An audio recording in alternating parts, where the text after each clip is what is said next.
Michael, Shawn, and the Takeover Legends, where the truth hurts, but also makes you laugh. Baby, tap in. Tap in. Don't never stop if you want to be on top. Yeah. Low waist, fat, baby, tap in. Oh, I'm going to tap in for sure. Tap in. Ladies and gentlemen, get down with Michael, Shawn, and the Takeover Legends. What's today? Today's Tuesday, right? Today is Tuesday, September 28th. Yes. We are 2 days closer to the Laugh Out Loud comedy show goes down Thursday night, Arlington Improv. Shout out to everybody. Shout out to my man, Jay Farrell, who actually did the commercial for us. Yeah. Shout out to Jay Farrell. It goes down this Thursday night, 817-635-5555. Or you can tap the link in my bio, and pay to laugh. You get it. All right. It's just me and Jay Black today. Dun, dun, dun, dun, dun, dun. It's just me and Jay Black today. We got so much stuff going on. I got a whole page. You got a page of stuff. Good morning, Shelly. I see you on IG. Good morning, Kathy. Shawn Robinson, Facebook. Oh, I think I hear Sexy Mo coming through. I think Sexy Mo is here. I think she's here. Great morning, Takeover Legends. Okay, Sexy We're Mo not alone. Hey, we are not alone. Mo is here with us. Goddamn. All right, Mo. What's good? Good morning. Good morning. Afro Queen. Good morning. Yeah, so Shawnee's on I think she's going to Jamaica for the next 3 days with the crossing guard, and Mo hooked her up with a deal. Something's going on with Shawnee. Are you serious or are you playing? Are you serious or are you playing? Are you finished or are you done? Mama gotta have a life too. I have no idea. You know, she was setting this up for a minute, so yeah, I think Shout out to In the Kitchen with the Breakfast Brothers. That's why my voice sounds so crazy. We were taping last night, so my voice sounds a little shaky. But all right, what we got? What do we have today, Jay Black? What do we have today? We got Dave Anderson, the business bully, will be joining us a little later on this morning. You know, last time he was on, it got a little controversial. You know, he say things, he speaks his mind, he gets things off his chest. So that should be good. That should be good a little later on.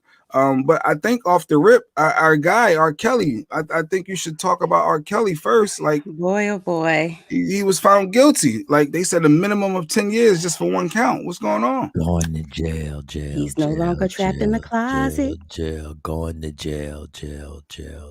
I thought this was America, people. He about to be out the closet. Jail. I need my music. Jail. Going to jail. Well, we knew this. Jail. We knew this. Honestly, we the trial. We knew it. Let me tell you what we don't. Go ahead. Mo, join IG real quick. Go ahead. Mm-hmm. What we don't know and what we haven't, what we do know about R. Kelly is when he made the story, when he told the story about his mom bringing McDonald's coffee and she had the lipstick on the corner, and when she would put the coffee down, he would grab it and turn it to the lipstick. It makes me feel like R. Kelly got touched young. Like it was weird. It was very weird where he said when his mom would have lipstick marks on the coffee, he would actually sip out that side of the coffee. There's a lot of stuff that's going to be tragically known about R. Kelly, and I'm not excusing him because he did what he did. Mm-hmm. But the stuff that he did, there has to be a past that happened to him. Because the stuff that he did was, ridiculous. And there's a lot of people in the industry who actually supported him and went along with him and were in studios, and everybody's got an eyewitness story, and I'm sitting there going like, okay, so you saw the stuff too. But there's something that studios and everybody's got an eye.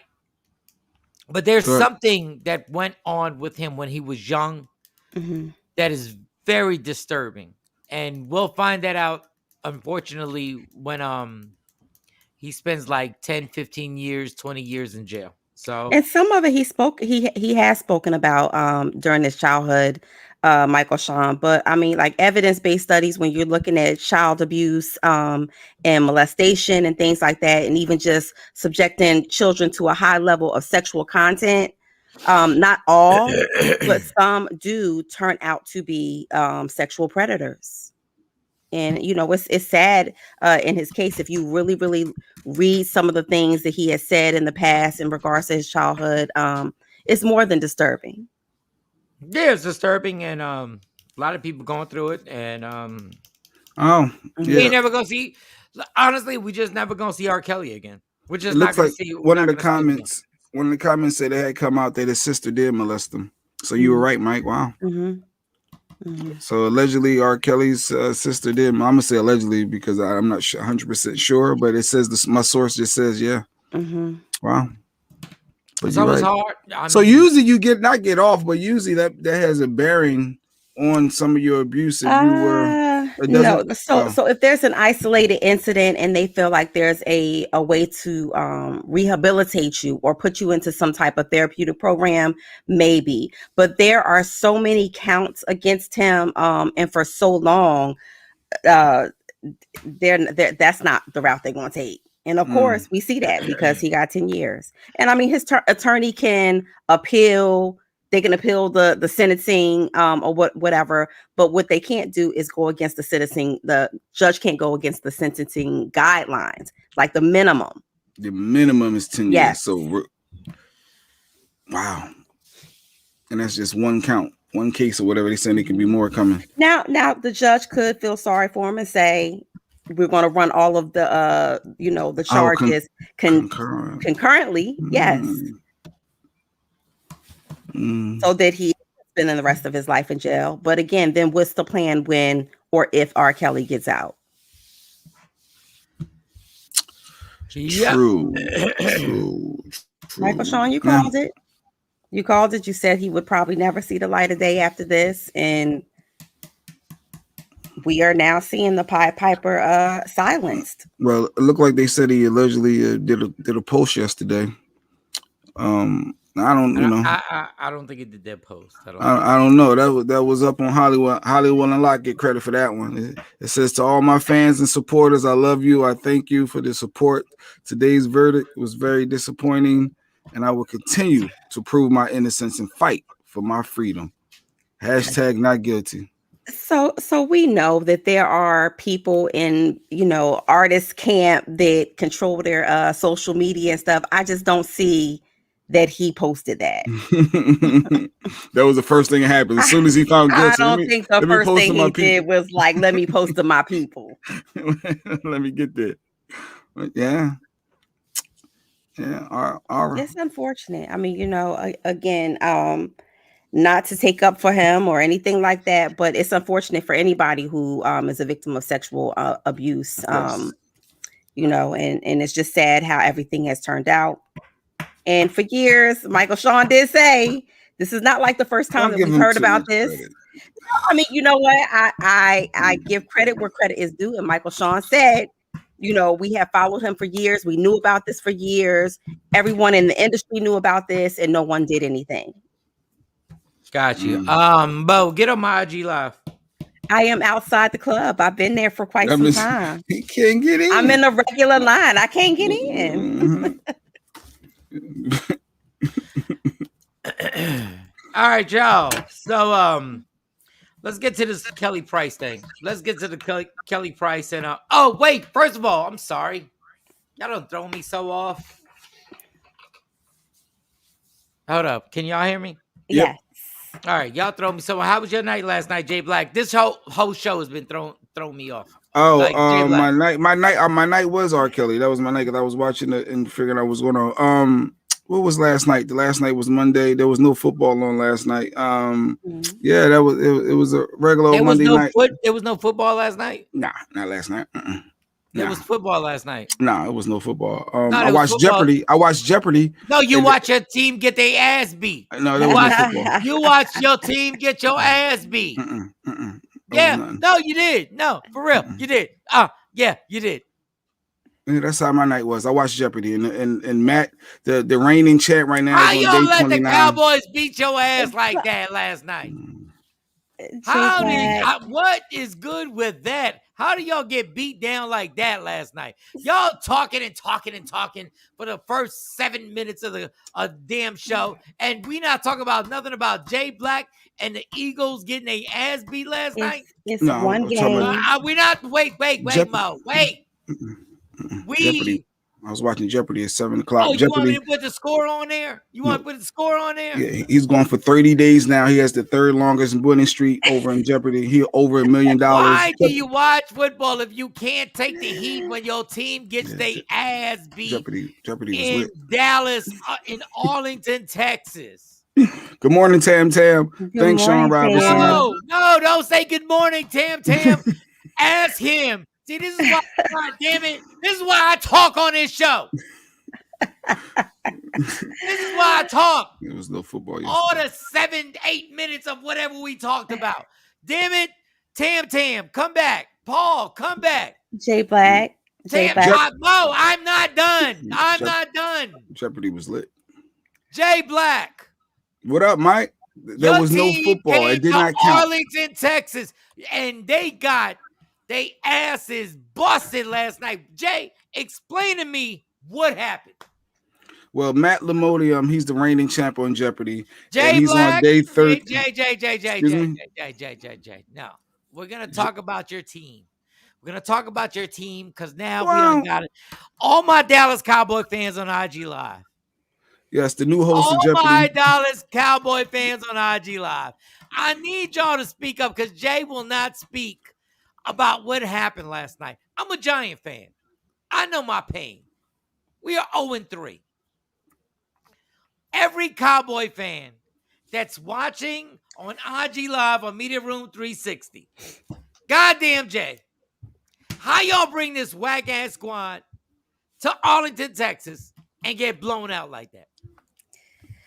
Well, if you remember watching Blossom, she's the new host. Like, you remember Blossom back in the day? We Her name is don't care about Blossom. She's the new host of Jeopardy. No, if you're an Eagle about? fan, speak on it. If you're an Eagle fan, speak on it, homie. Speak on it.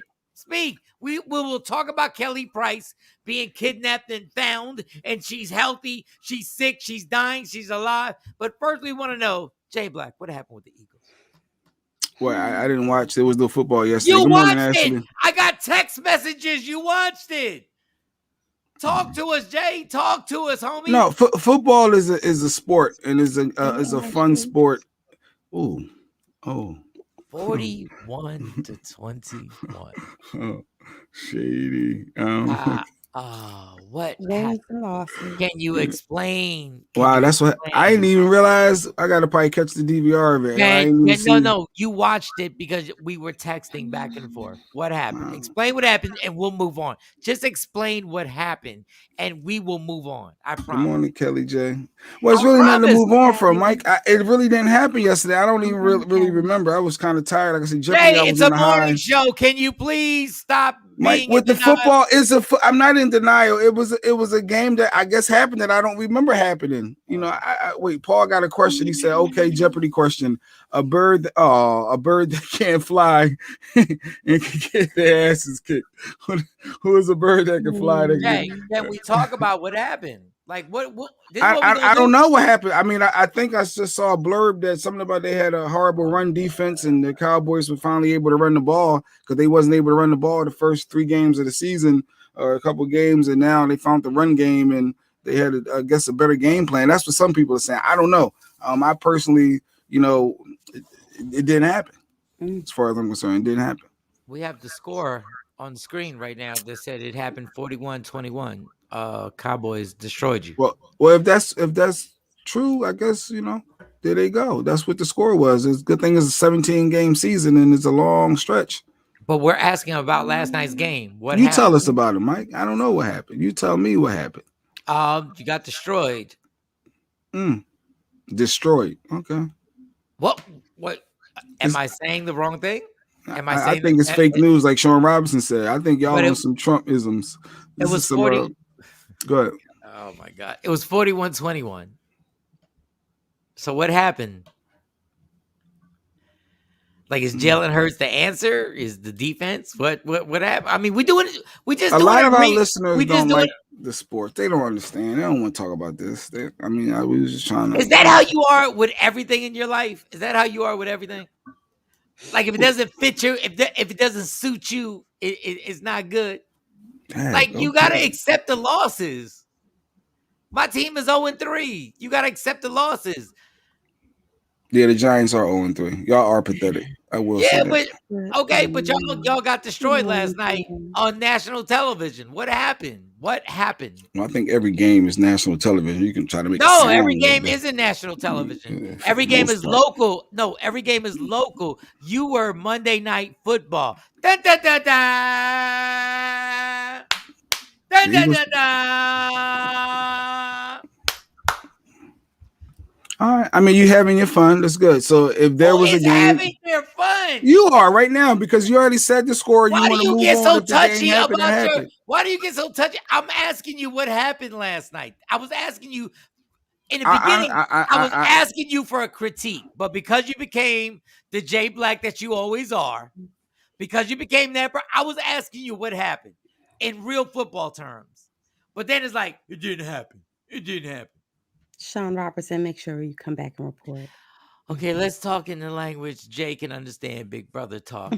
They got evicted from the house.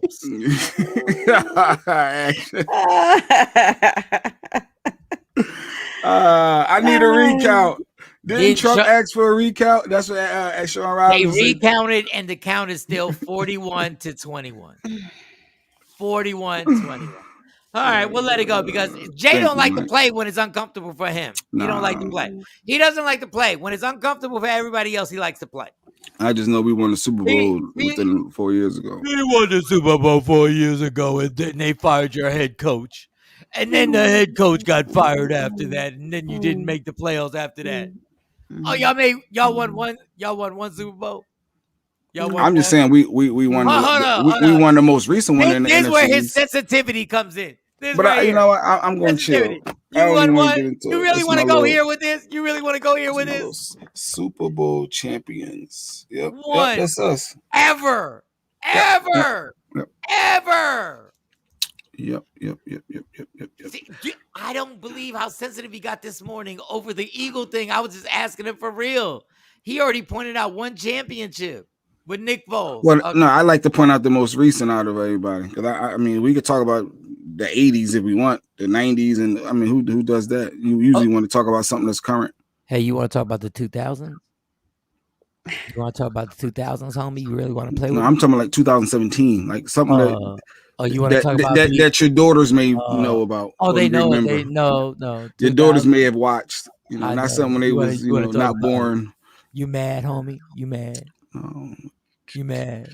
No, I just see that Kelly and Tam and everybody want to move on. They say we don't care about football. Don't get it started. You don't want this football problem. Ashley, you don't want this football problem, Jay Black. No, you don't. All right, let's go to Kelly Price. Let's go. I was just asking what really Tam happened with last the Ralph night. With the sensitivity. That's what we doing, Tam. Sensitivity. A man like Jay. Yeah, but that Jeopardy is popping.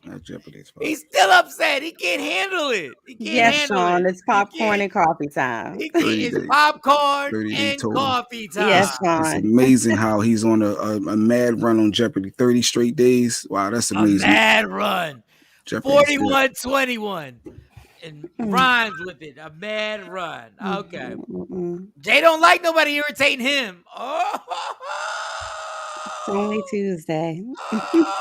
R. Kelly done found guilty. That's all over the news. You got the brat cursing people out, all upset over Kelly Price, and you want to harp on something that really didn't happen. I should play music like Jay does. Like it's the end of the season. Like it's playoff time. Like it really matters. Tuesday. Tom Brady lost. Duh. Pat Mahomes lost. Jay, wins and losses. Just let it go. It's a regular season game. You compare it. Look. Then why you mad, son? Then why you mad if it's a regular season? Why you got your puffy cheeks? Why you got puffy cheeks if it's just a regular Last time season game? Barack was in office. Why- Last time why- them Cowboys won. Come on, action. You know, we don't even know who the president was when the Cowboys won. Go get him, y'all. Go get Was it Jay Ronald Black. Reagan? I think it was Ronald Reagan. Yeah, I think it was Ronald Reagan. Get him, y'all. Go get him. Go get him. He like irritating everybody else. Go get him. Go get him, y'all. You like irritating everybody else when they in their feelings. Yes, he in his they bag play. right now. He in his bag. Jay Pearl said at least the Eagles woke up feeling better than R. Kelly. Fact. Yes. Fact. You know your team. You know your team sucks when you got to compare it to R. Kelly. Ah! Here you go. This guy, he's an idiot. Unbelievable. It's not like I called Mike and said, yo, them Giants, you know y'all 0-3, right? I know y'all lost to the Falcons. No, you know y'all winless. I'm Teflon. It's so early in the season. I'm Teflon. Unbelievable. Tam, I'm good. Shout to Action. Shout to Tam. No, he like irritating other people. He likes irritating other people when it's in his. That's in his liver, y'all. Jay Black is mad right now. He's mad as hell right now. What do you mean you have a depleted offensive line with 3 years? I'm not getting into this with you. See, you almost got me. You almost got me. The vacuum, see? No, I'm not. Injuries are a part of the game, but at the same time, it has to be noted. Injuries happen. Talk to yourself. Talk to yourself, son. Off topic. Me and my 17-year-old son watched Relapse around 10 p.m. And again, I was reminded why I got love for your raw realness. True. God bless you. Damn, Ashley. Yes. Thank you so much. Yes. Thank you so much for watching that. If you have not caught it, it is on YouTube, right, Michael Shawn? It's on YouTube. Just type in Relapse again. By the way, the Eagles lost last night. Okay. I'm not gonna let it go because he never lets it go when it's somebody else. When it's somebody else, he just pokes. He pokes. He just pokes. He's a poker. You do poke the bear quite often, Jay Black, and so I'm surprised this many people got comments about football. Usually, females ain't into football because like that. the Eagles suck. I'm a Raider fan. You 3-0. Dog, his team came to Dallas and got blown the out. I didn't even use the F word. Got blown the out. Jay Black, that was a divisional game. It counts towards the playoffs. It don't count. Yes, it does. Wait, not the puffy cheeks. He's puffy right now, son. He's a puff. He's puff daddy right now, everybody. Jay Black, wins and losses. Just let Jay it go. loves irritating me. He loves poking the bear. He loves irritating me. You do poke the bear quite often. He loves irritating me. I mean, they got blown out. It was not a blowout. 41-21. It wasn't even that close. Y'all lost by 20. In the NFL, that's a blow. That's a superhead blow. Pause. Jeopardy was popping. That's all I know. Y'all support Jeopardy. When a black man is talking about Jeopardy instead of the game that happened. That's what I watched yesterday. Good morning, Jacqueline. Good morning, hey, Jackie. Jay Black is mad. Hey. Too much stuff going on in the news right now. There's a lot going on. Let's get to the show. Just because he likes irritating people, so it's only right. No, Kelly, I'm absolutely right. He's he knows how to irritate and touch everybody's nerve. The rap battle was even better. Yes, it was a blowout. Blow. For those who don't know who won, I said a lot of females, most females, Kathy. I know you in the football. Oh, wait, what the heck you mean with the female comment? Females. The majority of females don't care about talking about no sports. This is not going to be sexist Tuesdays, Jay Black. You digging a deeper hole for yourself. Let it go. A lot of females. I said a lot. Okay, there's some. He's there's digging plenty. the grave. There's plenty. Don't do it. They're rather talk about Alexa Sky losing her boyfriend. They're rather Hey, Jay Black said y'all women don't know shit about football. Nick Cannon. Whoa, Jay Black. Wars. You watch Big Brother. You can't say nothing to nobody. No, Big Brother's a good show. And that's I'm not saying I'm not talking about Dance with the Stars. I think I watched Dance with the Stars yesterday too. I think I saw that. Right. There wasn't no football on yesterday. Now, who the hell watching Dancing with the Stars right now? Right. Oh God. All right, we move on. Keep it pushing, Mike. Oh no, that's not what you do with us. That's not what you do with us. Oh no, you don't. No, Hope the Bear Slappy. Tuesdays. I Slappy guess don't it do that with is. us. He be like, hey, he be on his little undercover getting under people's skin. He be undercover getting people's skin. Shelly, what's wrong? Shelly, I ain't doing nothing. Good I just morning, said it Shelly. was. Shelly. All right. Shelly, You guys don't do he's this. mad because I'm not mad. I'm he's just an saying it didn't Eagle happen. fan. We just He's move an on. Eagle fan. It's a All long my season. Cowboy fans, I'm a Giant fan. I don't even F with y'all. I just live out here. I love the fact. I love being out in DFW. But Jay Black is mad because y'all killed him. Y'all killed his heart last night. Y'all sent him to sleep. I promise you, Jay Black did not have sex. Pause. Last night. He went to sleep. He was musty and mad. Lady Q, I'm sorry. Lady Q, we apologize. We for him making apologize. it that emotional. He probably gave you his back all night. We know. Tam said, Jay Black, you better change that subject. Because the brat was in the news really upset. And I thought that, outside of R. Kelly, but the brat was like next, like, whoa, she's really spitting that fire. She's upset. And I thought that was something we never played that we clip. Got like 12 hours to talk about the brat. We got like 12 hours, dog. Congrats, Shawn Robinson. He said his son's football team was mentioned on ESPN. Congrats. Yes, that's dope. And they beat the Eagles. And they beat the Eagles, too. They beat my son's team, 215 Falcons, beat the Eagles. Oh, I apologize, Shelly. They like football. I'm sorry, a lot of females do. Yes. That's why I told you, Jay Black, pause. Don't come for the females talking about y'all don't really understand. Y'all don't really like football like that. Don't do it to yourself. Mo, you like football, Mo? Absolutely. Who is your squad, Mo? Oh, look, he trying to go at you. He trying to go at your vagina right now. I just want to hear. Do it. I want to. I'm an Eagles fan, but guess what? I know how to take wins and losses. She came at your chest, homie. She in your heart right now. Don't do it. Don't do it. I don't wake up on the wrong side of the bed. Jesus, Mo. Oh, y'all lucky. Y'all lucky. It was an L. We took the L and we gonna move on. Next game. Action brought up Nick Cannon new talk show and prank wars and all that. Did y'all watch it? That's a good one. I saw Nick Cannon. I saw Paul. We gonna get to all that Nick Cannon. We got a lot. They rap Kevin Hart. They rap Kevin Hart. Private jet. We saw that. But there's nothing funnier than Jay Black being mad at. No, the shirt, Kathy. The shirt says, "I have everything I need." My wife made me wear it one day. Except the Eagle victory last. I wouldn't have made your ass nothing because I know you went to bed mad. Don't talk to me. You ain't want to talk. You ain't want to cuddle. Robinson said, Mike, show we have to go to break. We really should go to break. We should. We should play a little break. Let's reset. We need to reset. It needs to be understand. There's a lesson to all the kids watching. Not that there's a lot of kids watching, but all the kids. When you not just the way you curse, not the way you cursing. I know, not the way you curse. Not the way you curse. Not the way you curse. Not the way you curse her. All we did was ask him what the game was like in the beginning. Right. If we go back to the tape, if we rewind the tape, and he was like, "It never happened. It never happened." That's what started this whole thing. Denial. You have to understand what just happened. All I said was I didn't even want to go in like this, like at all. I didn't want the people to go in. And he was like, I don't want to talk about it.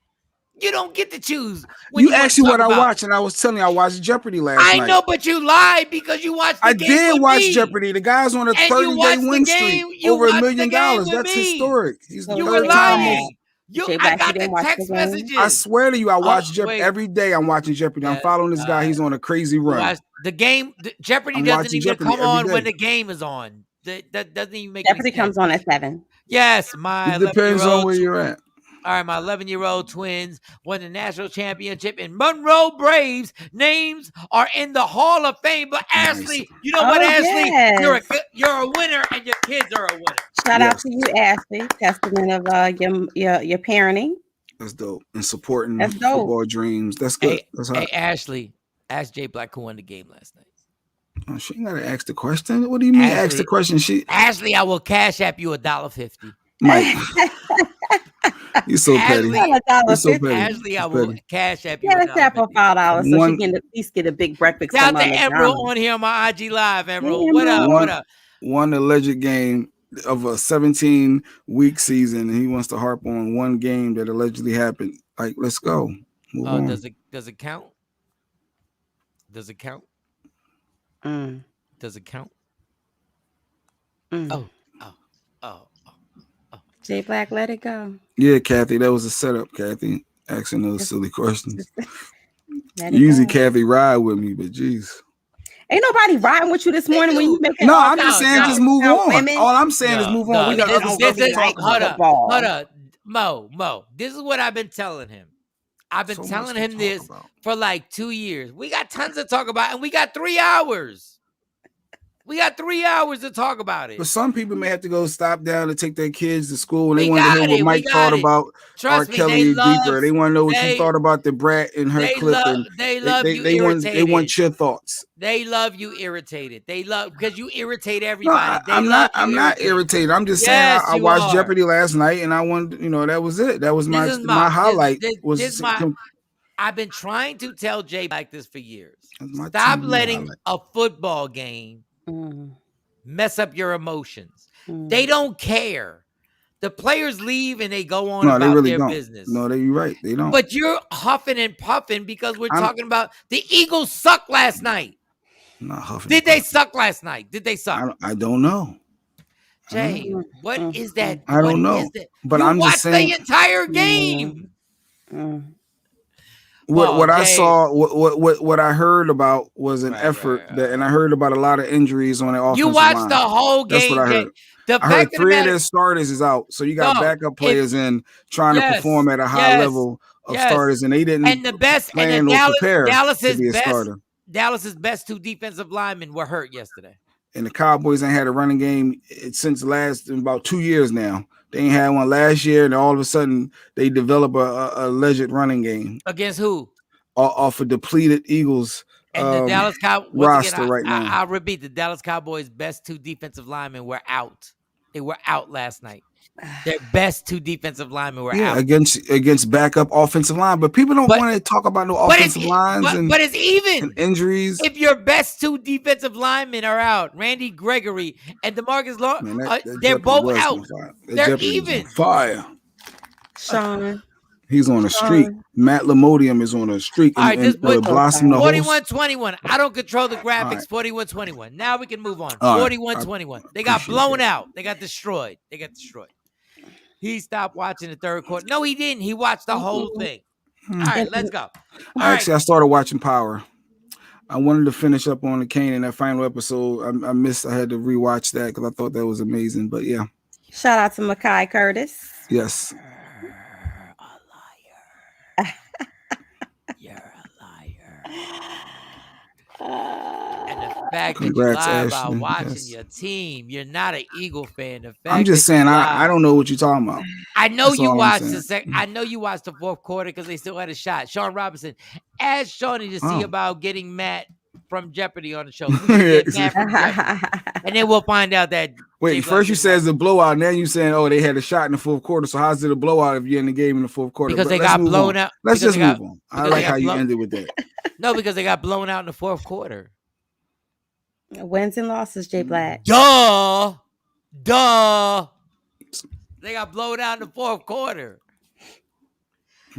Kelly Price. All right, y'all. Yes. Let's get to Kelly Price. Yes. We'll do like 12 minutes real quick on Kelly Price. You caught that, Kelly J? We'll go ahead. Yeah. All right, go ahead. When it comes. No, what are you talking about? Ain't no comments. Just keep it moving. You missed it. Yeah, Jay acting like white man of hip hop right now. No, it's Jay. He don't like when he gets treated like he treats other Mike, people. you said you're moving forward. First of all, stop telling me what I'm doing. No, I'm not telling you what you're doing. You said what you're doing. I'm trying to hold you accountable for what you say. I'm going directly to Kelly Price. Don't get mad now. Don't get mad now because you like playing music when other people mad and you put your little cell phone to the microphone. I got my Kevin Kurtzy shirt on today. Shout out to KevinKurtzy.com. Shout out to Kevin Kurtzy. You got some new gear I saw. So Kelly Price gets out the hospital. Yeah. And she disappears. And to be honest with y'all, I don't care. Well, she went to the hospital in the middle of. Okay, wait. And I know you don't want to hear it, but Kelly Price gets out the hospital, yes. and we don't know what happens. COVID, non-COVID, and to tell you the truth, I don't care. And most of the world doesn't care. But Instagram makes it a big deal. And everybody goes You don't crazy. care about her health and her mental space. And wow, honestly, I'm the only person. I'm the only person who's honest enough to say, until somebody said Kelly Price disappeared, none of y'all were thinking about Kelly Price. Sexy Mo wasn't thinking about Kelly Price. Jay Black wasn't thinking about Kelly Price. Shawnee Scott wasn't thinking about. But all y'all fake care. Y'all fake care when it gets on Instagram, and y'all go, "Oh my God." It was upsetting. It's not like I think about her on a daily, but of course, if something like that happens, Michael Shawn, when have y'all listened? Upset. When's the last time y'all listened to a Kelly Price song in your earbuds? When's the last time? When? Everybody is a. She said she flatlined. We played the clip yesterday. Her saying how she flatlined and she came back to life, and but she's. My dad almost died. Damn it. We gonna stop fake caring about people, yo. We gonna stop this fake care. Nobody was worrying about Kelly Price at all. Nobody in these squares was worrying about Kelly. So okay. Well, I did start looking for my pictures with Kelly Price to get ready to post them and say, because you wanted likes. I'm playing. And that's what you do, Jay Black. No, I don't. Actually, all your pictures. Not when people die. I don't. I only do like I used to do. I ain't even done that in a while.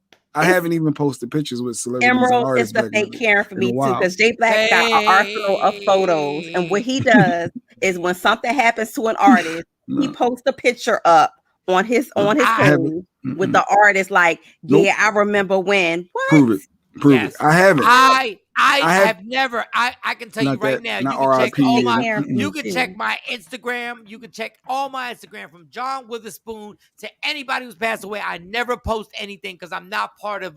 Let's get some likes. No, let's get some likes. Got you a picture.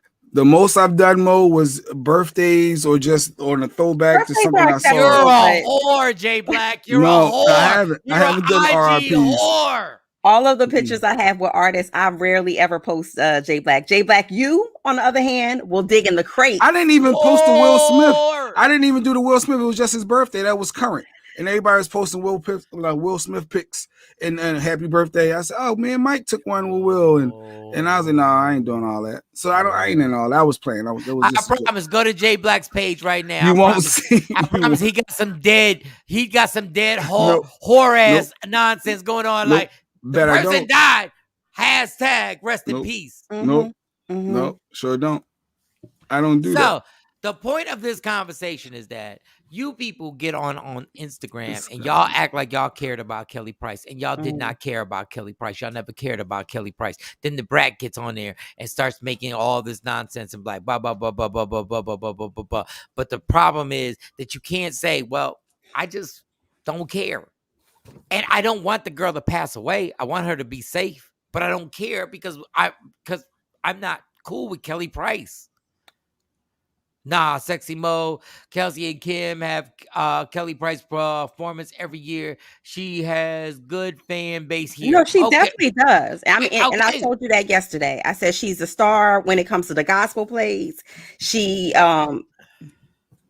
brings people out. She has but I'm not gonna front like I was worried about Kelly Price. Like once somebody disappears. You just said who cares? Now you're worried. Which one is it? I said I wasn't worried. Oh, you wasn't? Okay. I was not. Nobody. This is what kills me about people. Nobody lost sleep when Kelly Price disappeared. And I'm not saying to be empathetic. Empathetic is just a cool word for saying I'm not thinking about it. Tam said it reminded her to start listening to some of her Kelly Price joints. She started, playing all them. 5 of them. You go so disrespectful. You are so disrespectful, Michael Shawn. She said all 5 of them. Kelly Price is really. Didn't she 3 of them. She sung a lot of backup for all the bad boy name stuff. She was them. Mariah Carey. She did a lot of background vocals, and of she's course, definitely strong. Has a strong gospel presence. She's definitely strong in the playwright world.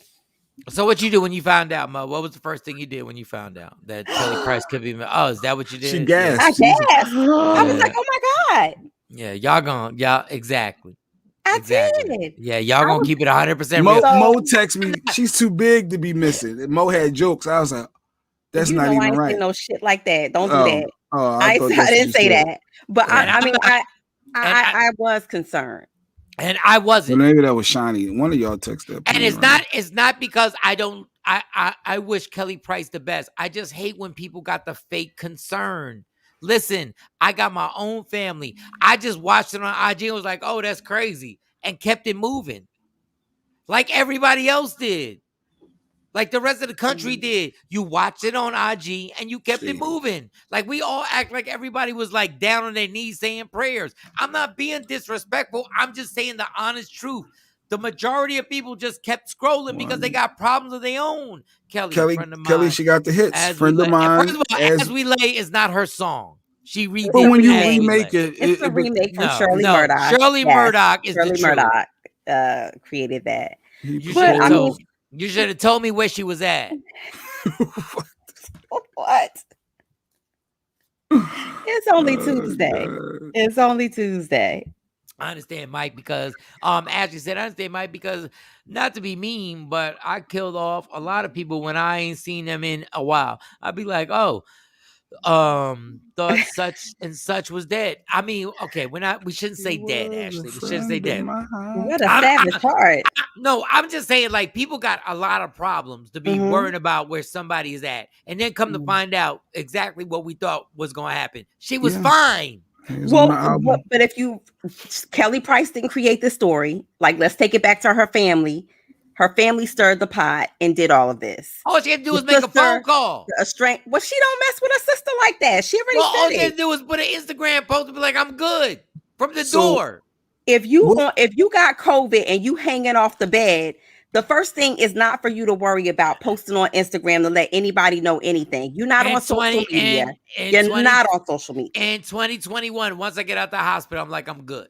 So what was the brat cursing about? We got a clip of the brat. I didn't even see the clip yet, but what is she? I heard she was upset about something. You got the clip of the brat. Go ahead, play. I don't know what she was mad at. Here we go. Divas. She used to sing background for Mariah Carey, my best friend, when Tommy Mottola was the president of Sony. We all used to be around each other as kids. So don't do that and say what I don't know. Now, I don't know the conversations you motherfuckers have had with Kelly. You right. I don't know that. But I do know you fell for the okie doke because she ain't talked to her sister in over a year since her mom passed away. But did you know that? But no, y'all so close. Why are you telling the story about what her daughter did and what her daughter said? Like, that is messy. 5 miles till messy, bitch. This what you want? Let's do it. I don't even do this petty shit. But tell your friend she ran her mouth too much. Don't come in here disrespecting my baby now. That's a whole different problem. Okay, that's a whole can of worms you don't want to open up.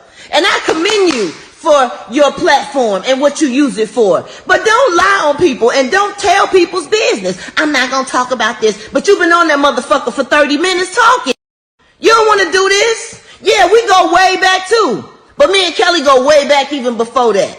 And why the fuck anybody bringing up Michael Jackson in the group and the R&B divas and all that? Like, what are you talking about? If you doing your platform thing, do what you advocating for. You saved it all the way into the motherfucking end so people could listen to what you had to say. And that's all I was saying in my post. I was upset because you talking about Kelly to promote your shit.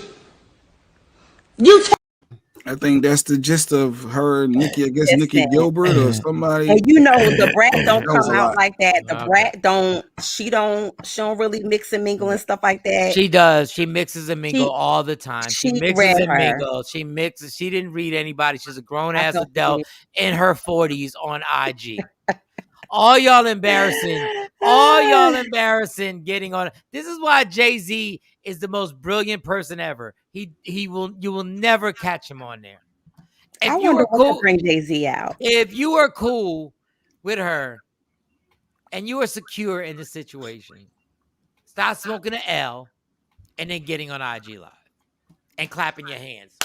She well, you know, she was hyped when. Here, Jay. I respect. He said, Jay. I said, There you go, Jay. Here you go. There you go. There you go. See, That's the thing. this is the problem. 40 and older ain't grown no more. Mm. See, everybody 40 and older wants to be a part of the situation. They don't know how to be like, I have nothing to say about that. Like, if you that cool with Kelly and you know what's going on, I ain't saying nothing. If I know where Jay Black is at and I know where he's going, I'm not getting on Instagram trying to tell everybody. Jay Black missing. Y'all don't know Jay Black. Y'all don't know Jay Black. Takeover Legends back before 2000. What? Background singers. I don't know Jay Black when I was an intern and he was on my ass. Follow and subscribe. Y'all don't know that Jay Black. Y'all, because the grown-ups are cornier than the young people.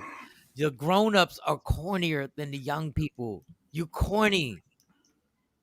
Unless you need that IG Live money, and unless you need that, you're good. You do the radio show, I think, with Ricky Smiley. You syndicated.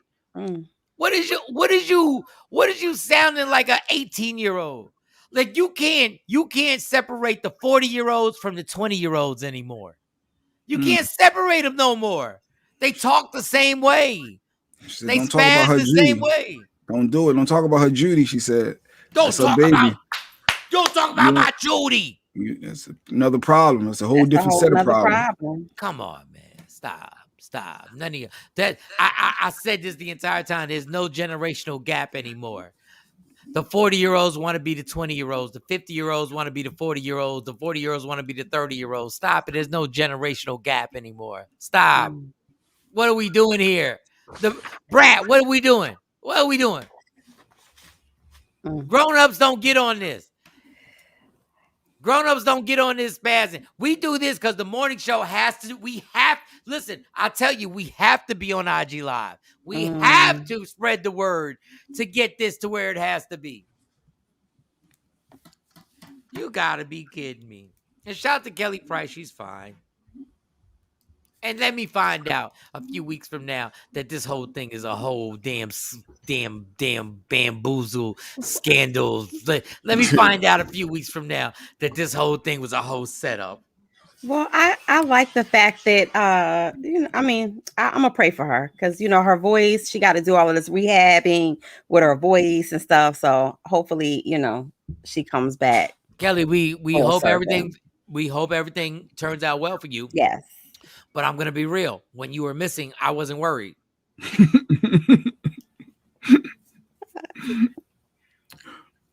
is what I mean. Nobody wants to be honest. Nobody missed the meal when she was missing. I didn't miss a meal, but I did gas. Did you start Google? Did you Google around? Did you Google around and try to research? You know me. I need at least 3 sources, like 3 reputable sources before I be like, okay, this is real. But yeah, I Googled because I was like, what the hell you mean? I don't think anybody. Johnny Blaze was just missing. They posted something about Johnny Blaze just missing. So I'm like, 2 people out of Atlanta missing. What the hell is going on in the ATL? Okay. Well, she's good. And the brat hopefully calmed down. But I got a feeling that Nikki Gilbert may respond back to the brat. Or then again, she may not want that smoke. She don't want that smoke. First of all, if you are over 40, you shouldn't want to smoke. Like why? Your back and your knees hurt. If your taxes are done correctly and you're making a nice salary and you're over 40, you shouldn't want to smoke either. Right. If you have a steady gig that's paying you a nice check, you shouldn't want to smoke either. If you're on what is that the show that Head Crack and the entertainment show. What is it? Dish Network. If you're getting a Dish Network check, you should want to smoke. So what did Kelly J said? Nikki did respond. Nikki Gilbert already responded. Oh, was it a clip? And what did Nikki say? Sum it up for us. Did she want the smoke or did she just back down? What did Nikki say? Say it to her face though. Who is Nikki? Nikki Gilbert, she used to be in a group called Brownstone. She was on a show called R&B Divas, the reality show. Yes. Not to bring all of that up. Oh my God. Brownstone. Remember the group Brownstone? Ooh. I remember the Brownstone wasn't even in the elite when Brownstone was out. It wasn't the elite. Yeah, it hits. What? I heard it through the grapevine. Oh what else? That's the person we're talking about? Yes. The girl in fucking Brownstone? Yes. And y'all are serious about this? The girl in Brownstone? I think you gotta name 3 Brownstone songs. Give me 3 Brownstone songs. She just said, I heard it through the grapevine. Heard it through the grapevine. If you love me, if you love me, if you want me. I know if you love me, do it. Yes, right. Do it. All right, that's 2. That's 2. Can we get a third? I heard it through the grapevine. That's 2. No, that was 1, and then 2. That's 2 different songs. Wait, the Brad found somebody. The Brad found somebody who had less hits than her to argue it or not. Like, oh my! I ain't messing with you. I'm not messing with you this morning. Oh my God! Not this morning. Y'all see this nonsense? Patrice saw it. Not this morning. Yo, Brownstone girl gotta be like 48. She gotta be like 48. No, she in her 50s. She in her, because I was young when Brownstone was out. Yeah, she in her 50s. Hey, this is Kelsey. I have Kelly Price performing Michael Shawn. Are you free to host the show February 31st? February 31st. Sean, I don't know if her voice is going to be ready by February 31st. The chick, so the brat, so what you're telling me is the brat was on IG Live going at the chick from Brownstone. Yeah, because the chick from Brownstone was trying to capitalize allegedly off Kelly Price's off of her, and she being missing. Like, if you got a show, do your show without capitalizing off of what's going on with Kelly Price right now. Y'all so lucky I don't do shots in the morning no more. Oh my God, I'm about to jump off the 2nd floor of my apartment complex. Nikki what Bruford, are no. you, Nikki? What? No, it's Gilbert, Nikki Gilbert, not Bruford. Oh my God, that's what we just. That's who. Is that another name of a song? 5 Miles to Empty? 5 Miles to Empty. I don't know that one. That must have been on the B-side. I don't know that one. Oh, Jesus. We got to take a Black and Mild break. Oh, my God. I got to fill my cup of coffee up because I just found out that we're talking about the brat. It's talking about a bitch from Brownstone. And who do we have up today for our guest?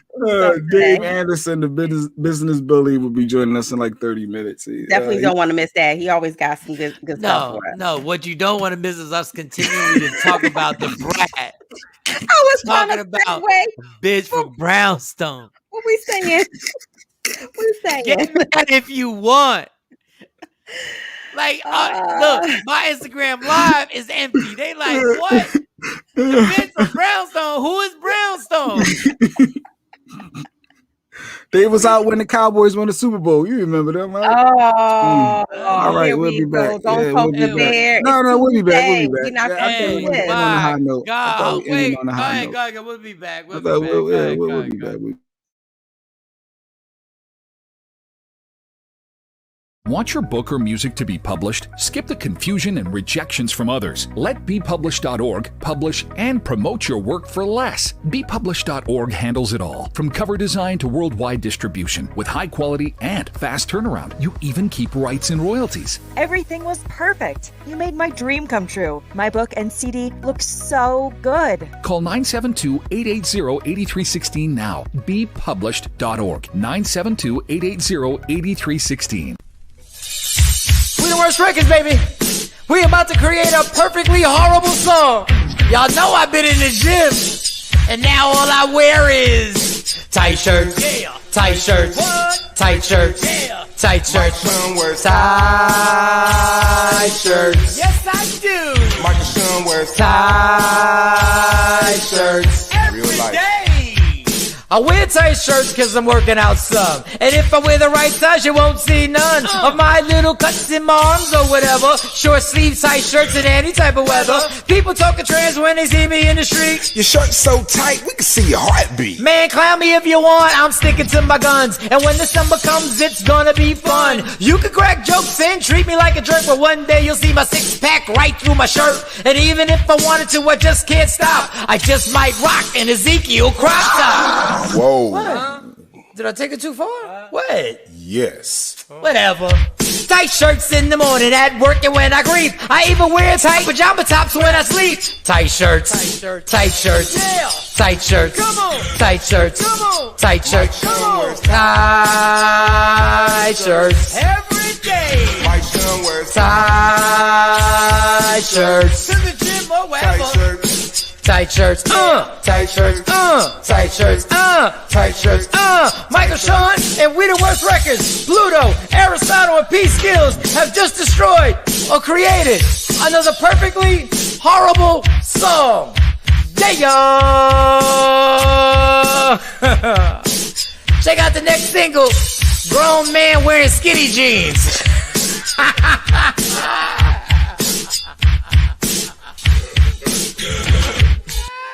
That's it, bro. Mix it up, bro.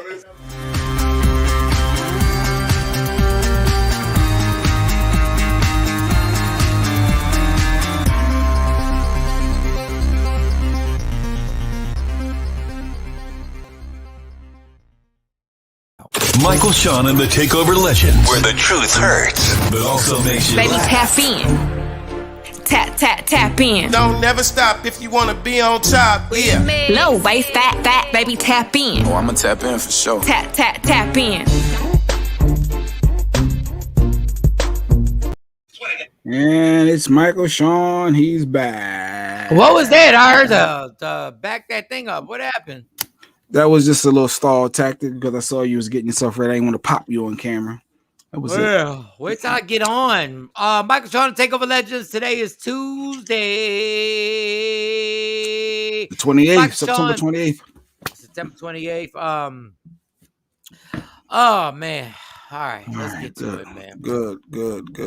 I don't even feel like going on IG Live, but I'm going to get on IG Live real quick. Save your battery for our guest. Who's our guest today? The business bully. Oh, the business bully. He causes controversy. Like I'm a find a clip on Break J Black for you. It was on T page. No. She's talking about the. I just saw it. It was like 8 minutes too long. That would have to be edited down. Nikki Gilbert's because Mike Lev talking about Nikki Gilbert from Brownstone. The clip was a little long. Nah, Nikki Gilbert. I mean, thanks for sending it though, Kelly. Thanks. I hate to say no disrespect because we disrespected her, but nobody we're not really worried about what she thinks about Kelly Price and all that good stuff. Like nobody's worried about that. Y'all are certified crazy. Nah, we just like it just amazes me how much attention we pay to so many people that we don't care about. But we got other stuff to go at. Bill Maher on HBO, and Jay Black sent me this, and Bill Maher is somebody that I watch his show. I don't agree with a lot of stuff he says, but Jay sent this thinking I was gonna disagree. And do you have the clip? Do we have the clip? Yeah. So what Bill Maher, what he said was about the national anthem, the Black national anthem is promoting segregation, and it shouldn't be there. But here's the clip. And finally, new rule, the only time there should be two national anthems is when the other team is from Canada.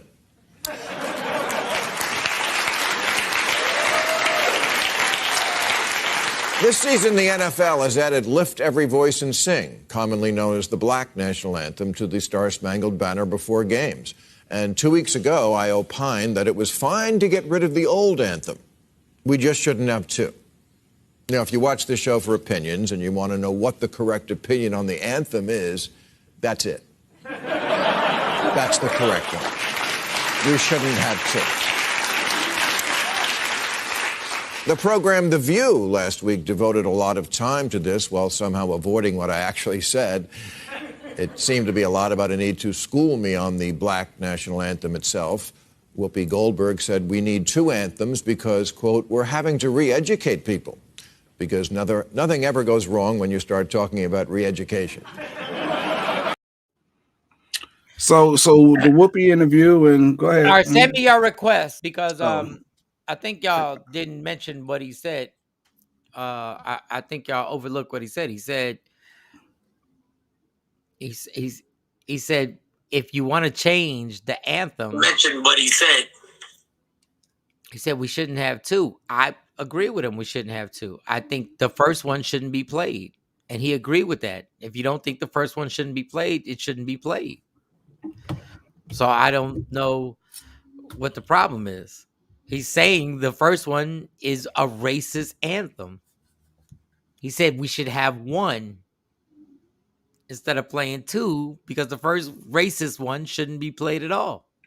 So go ahead. And I think a lot of people want they want the original still to be played because they feel like it's their America and they want that first one played. So they don't want to eliminate the first one. But if it's racist, if the song is racist, Trump was racist and you still want him. Who said? Oh God, I didn't even realize I said that out loud. Go ahead. No, I'm just saying, like, if we know something is racist. Why are you saying just reckless stuff? Nobody said nobody has ever said they wanted Trump. Ever. Well, you co-signed a little bit, low key. No, nobody's ever co-signed anything. You still mad over the Eagle thing. You still hyped up over the Eagle thing. I never said, nobody's ever said they wanted Trump. But the guy said, if you don't want the first one, we shouldn't have the first one. But I agree, they should be one. And which one? You saying it should be the second one, because since the first one is outward racist and stated and rooted in racism. That's what you're saying? I think, yeah. Oh, there should be a brand new one. I don't understand why we can't have a brand new one that doesn't have racist blatant tones in the second and third verse. That's all I'm saying. Go ahead, well, just like Whoopi was saying about re-educating America, and I think that the second one is good. And if it appeases the masses to do both, but I think you're right about eliminating the first one because it was rooted on racism. I agree there, but I don't know. Well, Mo, what are your thoughts? Oh, unmute yourself. You're muted. Your mic is muted. Sorry about that. I get highly agitated when this topic comes up because at the end of the day, we live in in America that is not for us. Period. There's no equation. There's no equality here. So when people start breaking down how what we have coined our national anthem is racist, or we shouldn't play it, we should only stick to the one that everybody sings, is that representative of everyone? Is that representing of everyone? But that's not what he said. I just want to keep it clear on what he said was he understands the first one shouldn't be played. Mm-hmm. And then everybody jumped on it because he said it promotes segregation. The second one promotes segregation. I understand what he said. But we shouldn't have the first. It does promote segregation when the first one is racist, and we shouldn't be singing the first one to begin with. So the first one promotes it as much as even more than the second one. The second one is trying to balance it out and give people a voice. The first one is the racist one, and let's be clear. When Whitney Houston sang it, we was all clapping it up. Yeah, Whitney killed it. So what I'm saying is, I'd like but it was the whole performance, not necessarily the words. But go ahead. So attending an HBCU, that was one of the first things that you had to learn in your freshman year. Your first semester, you had to learn the Black National Anthem. And you don't know it, Mike? No. You had to learn all. You don't know Lift Every Voice? Black people don't know it. I know my wife yesterday said she didn't know, and I laughed. I said, I've been to Hampton homecomings. I've been to Howard homecomings. Y'all got the first like the first verse. And then it's mumble. Y'all mumble rap. Stop playing. Mumble rap. Like the actual students know it. I'm saying like everybody else, the actual students and the frats and sororities, because they make you learn it. They know it, but I'm saying all of the stanzas. Just as somebody performing, I didn't know it. I know lift every heart, and then I'm just like, okay, I got it. You said lift every heart. It's lift every voice. But that ain't all I got. You're canceled. You're canceled. You just messed it up for all Puerto Ricans out there. Lift every heart. Lift it's every okay. voice. It's lift every voice and sing to earth and heaven. Hey, reign. what is it? Sing it, Jay. Sing it. Go ahead. I mean, go ahead, tough guy. No, go ahead, tough guy. Go ahead, Here tough guy. we Go go ahead, with tough the guy. You want to chime play in. today? You want to play today? No, Let's go, tough guy. I can get my phone and play it for you behind the scenes. No. Go ahead, Jay. You just want the first part? Lift every voice. After lift every voice. Go ahead, Jay. I'm not a singer. I'm not going. No. You ain't gotta sing. Just talk them. Okay, Mo. We know you got it. Jay, she know how to sing. No, Jay. All you gotta do is talk. Lift every voice. Lift every voice. Yeah, I'm not no singer. I'm not gonna do all that singing. But yeah, you don't have to sing. All you gotta do is say lift every voice and just say it. It's true. A lot of us don't. Sad but true. That is sad, Patrice. Yeah, Jay Black don't know it. That's sad. I do. I used to sing it in school, Mike. That was part but of not just singing and embracing the lyrics. lyrics. All you gotta do is talk it. Lift every Come on, voice. Jay. Mike, lift every voice and sing to earth and heaven ring. Ring with the harmony of liberty. I'm not reading anything. Oh, Jay. My hands are here. My phone is up Jay. here. My IG is up there. Where's like? All right, he's a hater. He's mad. He's mad. He pointed at it. He was reading on his iPad. Where? I'm on the laptop. And I got my cell phone up here with IG. Jay, you got my phone hemmed up. I have no other nothing. Jay, you're not a better liar. Stop. Jay, Why would he do that? I'm just not going to sing it. So I was going to try to speed read it. But he said, lift every voice. No, we saw lift every voice and sing to earth and heaven ring. Ring with the harmony of liberty. He's still reading it's nothing I'm reading. It's nothing there. All right, forget you. All right, I'm not even falling for it. I see what you try to do. Keep reading. Go ahead. Keep reading. No, I'm not reading anything. Keep reading. I'm reading the lyrics in my brain. That's about the only thing I'm reading. Keep reading. Go ahead. Keep reading. Nope. No. Keep reading. Because we see it in your glasses. You don't see nothing in my glasses other than the light from the cell phone. You see the lyrics in his glasses? The glasses like a teleprompter, son. No, we saw you look it up. Go ahead, read it now. There's nothing to look up. I don't have a device. Read it now. My hands is here. I'm hands. Read it now. Look at us. Read it now. The point is, look directly at us. Every voice you sing is a black national anthem that every person should know, black, white, or whatever. Even Puerto Ricans. It has been coined as the black national anthem. Lift every heart. What is he talking about? And if you think about it, it really speaks to the struggles. I can't even be serious right now with you. I can't. Not with Mike. It's always a joke. He's such a fake. Oh my god! But it speaks to the struggles and the trials that we as a people have gone through, but also giving hope. And so I don't see anything wrong with it. I don't see it as a segregated piece. I surely don't feel like it's something that's keeping us segregated from mainstream America. I think what he was saying was, it's weird to have a country that has two national anthems. I believe the black national anthem should be the actual national anthem. It's weird to have a country that embraced slavery and still embraces that ideology, but we do. No. I totally understand. Like, I get what you're saying. I'm saying, like, but when we played the video, they were trying to be like, Bill Maher doesn't like the black. He said the first national anthem shouldn't be played. Right. The one that y'all heard Whitney sing. Yes. That's what we're talking about. It was like the first one is wrong. Mm-hmm. So let's be clear when we use it as clickbait. He said the first, and I don't agree with a lot of stuff he says. I'm saying in this case, he was like the first one. I get it. Why y'all don't real want quick, that Dave? played? I did not have nothing here. There's nothing. You sang this as a kid in school. You normally only sing the first stanza, lift though. every voice and sing, and then you go to the chorus. He tapped the ring mouse. with the horn. Look, he tapped the mouse. I checked the comments. You see this comments. I'm hitting. Let's see this. When I'm tapping, these are comments when I'm tapping. Jesus. All right, I'm not.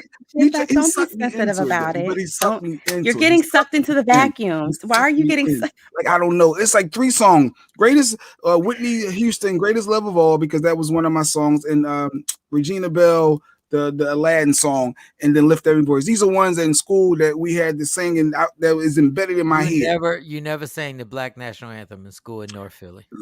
I did. North Philadelphia, we did. Okay, well, go ahead. Right in my elementary school. Yes. Take your glasses off. But for the most part, unless you went to an HBCU, and I'm going for it. You probably only learned the first stanza. How about I just close my eyes? How about I just close my eyes? You want me to just close my eyes? Yeah. I'm not singing the song though, Mike. I say the words and just keep it pushing. All right, I'm gonna close my eyes. It just helps. You know all the stanzas. I got it written in my hand somewhere. Mo, you know all the stanzas. Lift every voice and sing to earth and heaven ring with the harmony of liberty. Let our rejoicing rise high as the listening skies. Let us march on till victory is won. No, let us resound loud. Let us resound. Yeah, but you get the gist of it. I was rushing. You got it wrong. Oh, you got it wrong. I was rushing the word. You see, I know the song. Wait, you got it wrong. You got it wrong. Most said I missed the rejoicing. I'm just being Jay Black. I'm being Jay Black. Did you get it wrong? I'm just being Jay. Jay don't like. I know Mike said lift every heart. So I know darn sure you was nowhere near. Let our rejoicing rise like high as the listening skies. So let us march on. You got it wrong. Did you get it wrong? No, I did not get it wrong. I might have if I Shawn University, the first HBCU, because I didn't know it before. Whatever.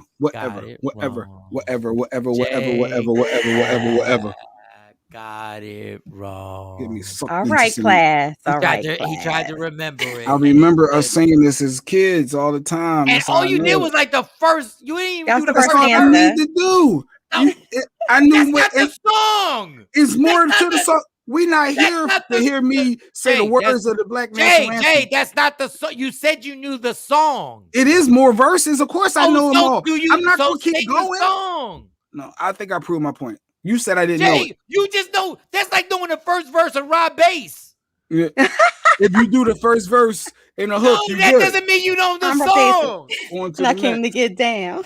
Yeah. I'm from Basin. I came to get down. You don't know I'm not internationally known. But I'm known on the microphone. Second verse. Hold me at knife point, and I couldn't tell you. Exactly. If you started off, I could get the second verse. Jay Black said, "I know the song." He did the first stanza. It was like, "I know," and he messed the first stanza up. He don't know after. He don't even know after the hook. I do. But anyway, so the Black National Anthem is what the athletes and stadiums are performing and saying. And if people are upset by it, let them be upset. It is a form of remembrance, and it is a form of never forget that part of history. And that's just that. It is something that we go to in times where we feel like we are devalued and underappreciated. And I'm sorry, it's here to stay. It's part of history. I understand that, but and it has nothing to do with segregating us from them. See, I'm not going to allow this show to do what other shows do. Get out of here, I'm not going to. No, he don't know the damn song. I know he don't know the song. I know he don't know the song. If you know I don't know, how would I know that much of a song if I don't know the rest of the song? You messed up the first part of it. And then you were like, "Oh, well, I just know the first part." You wanted me to say something fast and rush and mess up something, but no, I know the song. I got $100. You was on the first stanza until you got to let it resound. He don't know the second. He don't know the second stanza at all. Mo, how does the second stanza start off, Mo? For Mike. No, Mo. For Mike, how does it start off? No. He wants you. No. Oh, you say it. Don't worry about Mo. You say it. I can sing it. No, Mo, sing the second stanza. I just want to hear how it starts off so I can know that I'm, because I don't want y'all to say I'm wrong. Once you get it going, I know it. Because I saw this as a kid. Who says a spelling bee and says, "Yo, give me the first two letters"? You say it. No, you say it. You say it. So nobody get help on a spelling bee. It's too much going on right now. Let me start you off. No. What we're not gonna do is the asshole in the morning show. We're not gonna help him when he don't help nobody else. He don't help nobody else. What we're not gonna do is help the dude who does that to every. No, you on your own, homie. You on your own. You on your own. How do we get here, Mike? Because that's who you are. I said it yesterday. That's who you are. When you get it back, you can't handle that. Oh wait, Ashley said it's only bad if you went to HBCU and you don't know it. No, it's only bad. Jay Black went to school in Philadelphia, so technically, no, it's only bad when you say you know the song. It's only bad when you say you know the song. And I said the words to the song, and I'm good. So do the whole song. So do the whole song. You didn't prove your point. You messed up the first stanza. Mike, do the Puerto Rican national anthem, Mike. There is none, Boricua. I gotta sing. I gotta sing it in different language. Dog, I never claimed I knew it. You claimed you can't even sing in your language. In all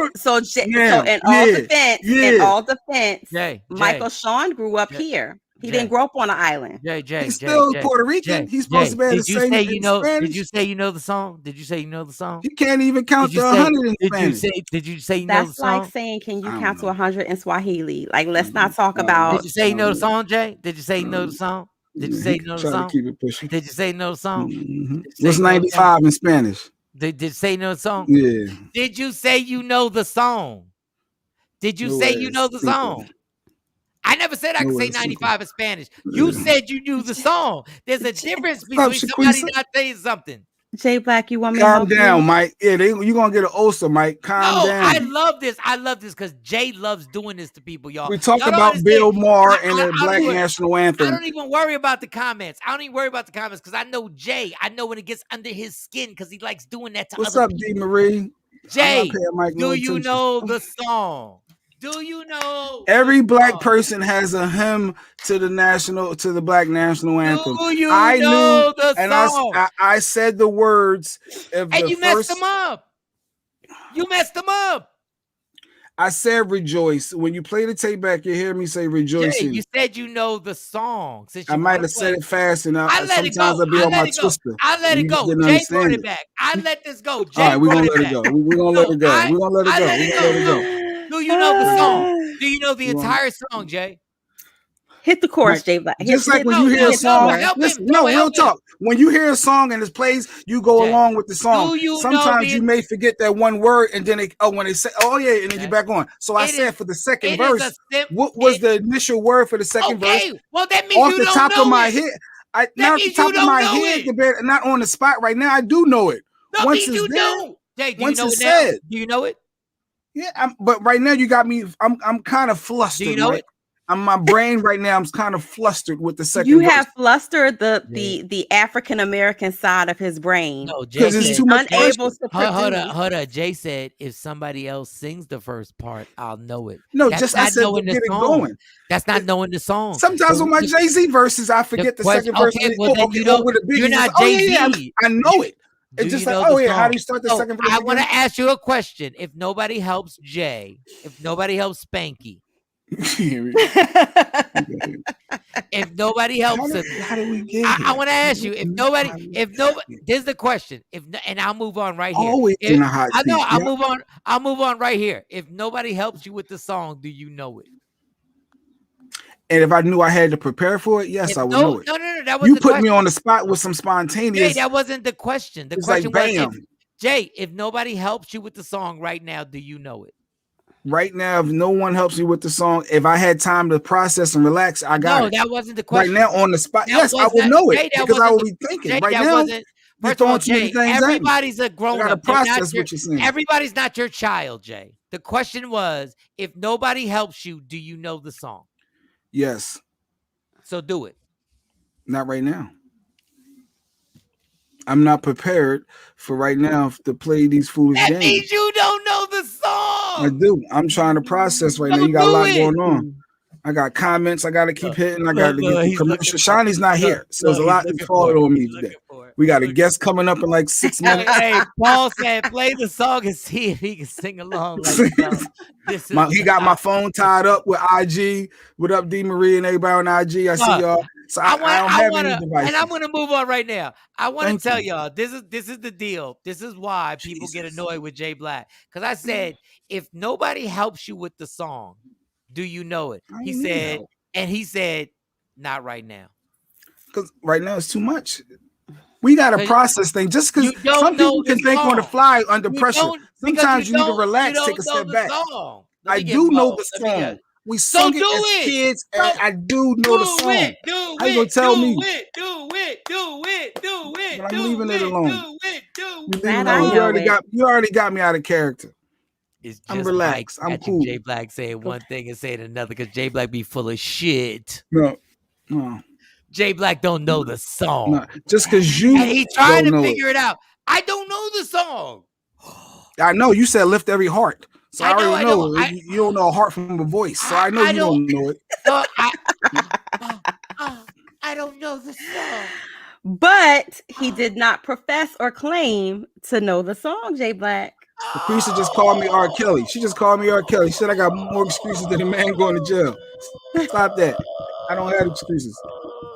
I'm just saying. Yes, Tam. I love you. You don't know the song. You can't sing right now. You don't know the words. You can't cheat anymore. What? Because he don't know the song. Wave your hands in the air. He don't know. Mo, you going to co-sign this. I'm sorry. The Puerto Rican that can't say 95 in Spanish. It's funny. It's Novento y Cinco. I didn't want to tell him, but it's Novento y Cinco. Actually, I could have said it, but I wanted to run the bit because I can't count to 100. But I wanted to run the bit. I wanted to go to the bit. He don't know the song. He don't know the words. This is crazy. He is mad as hell. This is crazy. I wish I had a lighter. Being like him. He's a straight idiot. He's a straight idiot. I wish I had a lighter. Oh, there you go. There's the lighter. There's the lighter. He don't know the words. He not really black. He says you ain't really black. Oh, God. Damn, Jay Black. Damn, Jay. He's still looking for those words. Shawnee, do not use that as no promo, Shawnee. Damn. Do not use that clip. Damn. That was ridiculous. Your black card is being put on probationary status. Yo, Jay said, I know the words. Sing it now, not now. What? Too much. You putting that pressure. Some people can't. Not in that moment like that on demand. It's like going to your comedian, hey, make me laugh, tell me a joke. No, so Jay Black, when you learn that song and I know the song, Mo. When we was kids, you sing the song. So sing it. Sing it, sucker. Sing it, sucker. Sing it, sucker. Sing that song, sucker. Sing it, sucker. Sing it, you jive turkey, sucker bastard. A jive turkey. I feel like I'm in a Blaxation movie right now.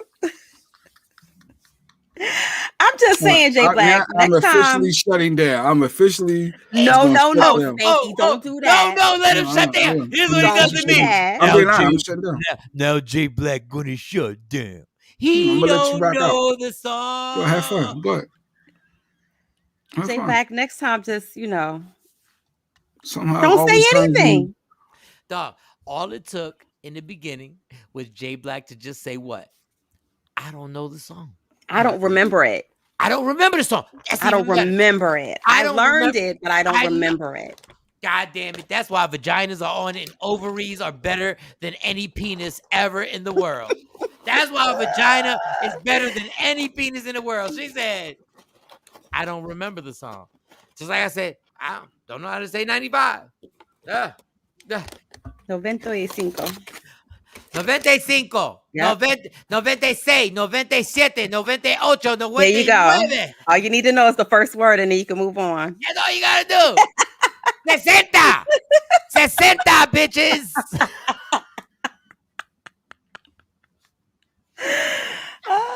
That was 100. That was 100.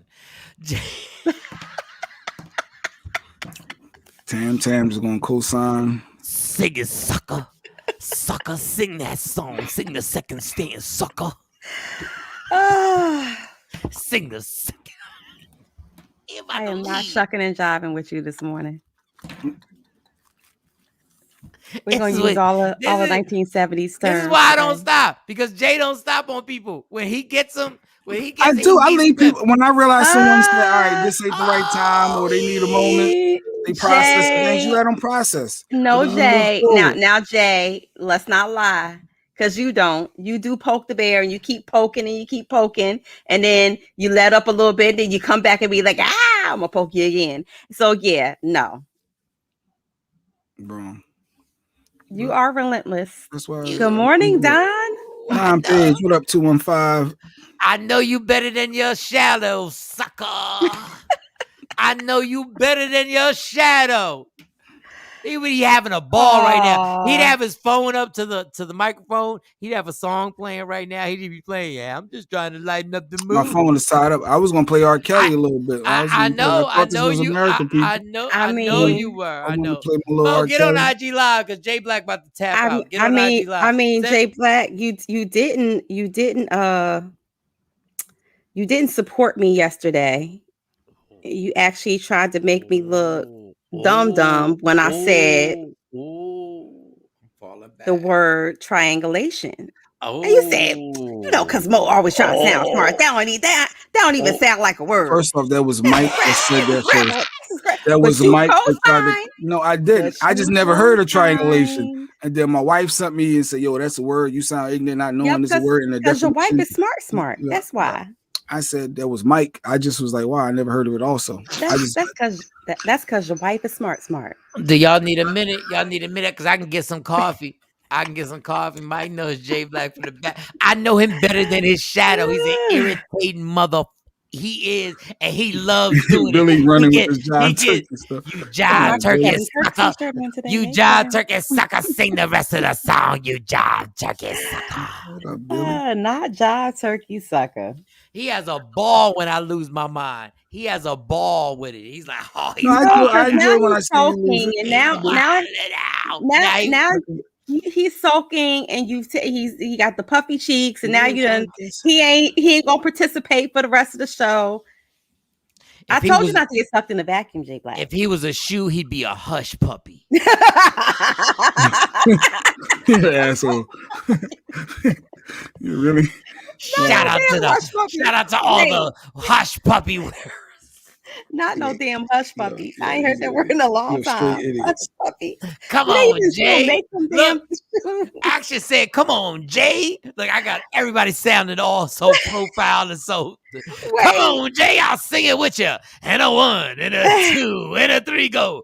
Lift every voice and sing. Jay, just say you don't remember, baby. I do know the song. I'm not talking to you, Mo. Mo, hit him with the say you don't remember, baby. What does that mean to me? I'm just trying to help you out. You co-signing this. You co-signing Mike. I was giving you cues. I was trying to give you when Mike comes at your neck, I just fall back for the most part. What? For the most part. Oh no, you don't. Oh no, you don't. And you have had years. You have had over a decade of terrorizing me. So I think that just every once in a while I do have to bring up the point of Jay Black. It's your turn today. Hold up. Jay said when I come at your neck, he falls back. No, for he the don't. most part, I said for the most part, I do. I let y'all two go at it. You blow in the fire. What? You blow in the fire. That is the funniest thing. You sprinkle a little bit more lighter fluid. I think you put like 2 or 3 more coals in it when it's my day. Billy, how's the new baby, Billy? I'm always the only reason why Lady Q hasn't chimed in because she's a good wife. That's why she hasn't chimed in right now. Right now, y'all. Shout out to Lady Q. I can't. No, she just Lady outright Q said came she to my didn't. defense yesterday, so thank you, Lady Q. She's and Lady Q doesn't even like anything I say. I heard them arguing in the house. Lady Q, it's not even like she be on my side. She don't like anything I say. She's like honest, like, and I get it. She be coming in Mike's neck, like we ready. Michael And I would just get on the square. Y'all can go at it because she's a great debater. Like I say, she's really good at that. So I'm like, go. So no, she don't. Half the stuff Mike says, she'd be like, no, Mike full of it. And that analogy didn't even make sense. All of it. All my analogies don't make sense. All where of did them. it come from all for of that? them. I love All Lady of Q. them. All of them. All like, well, just none tell of them my that. analogies make sense. I'm the greatest debater in the history of debation. And that ain't even a goddamn word. Lift every voice. My baby's nickname is Jive Turkey, no lie. See that, Billy? I shouted out you being a new father. And that Jive Turkey, sucker. Billy, you don't know the whole song. You are not going to make your baby nickname Yo, into a whole Blaxation film title. All right, Billy said That that made me baby is laugh. fine. They know the Black National Anthem. All right, what are we doing? Where's the business bully at? He was supposed to be here by now. I don't know. Text him. Well, you got my phone all hemmed up. We don't need you no more. Just exit out of the Black National Anthem lyrics and move. Wow, Mo. I'm just saying. Yeah, okay, Mo. Trust and believe. Mo, trust and believe. I mean, it is in a good way. Oh, that bitch just said, get out of the national anthem lyrics. Mo. Saying, I was riding with you. All you had to do was say, I don't remember. Shit.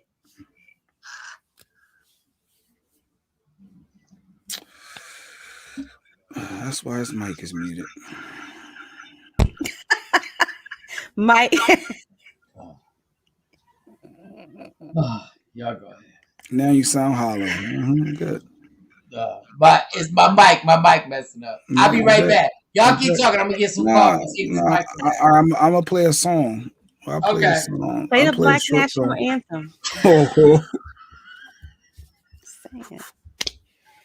I'm just trying to help you jog your memory. I'm just trying to help you be great. Oh my God, y'all! It's Tuesday. The Eagles lost. He mad now. You messing with him about the damn National Black Anthem. He can't think straight.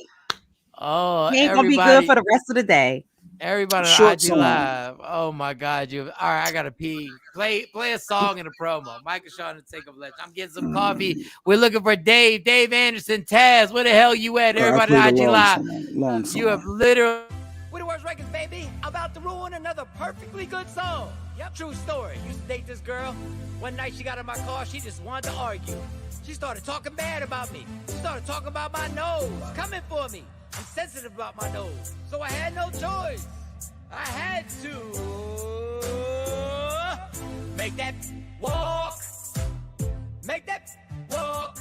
Walk your ass home, girl. Just keep going. Hope she get lost. Don't let me your thought. True colors. I never ditched the chick before. I apologize if you live too far, but I made that walk.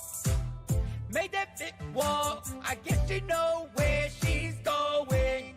Yeah. Know you wanna fight. I can see it in your eyes when I picked you up at your front door. Matter of time, there's no reason for this fight. Tell me something I ain't heard before. Oh, I've been dealing with this shit, and it's about to be on. Stop talking all the shit. Oh, she won't. So I made that walk. Made that walk. Walk her ass home, girl. Just keep going.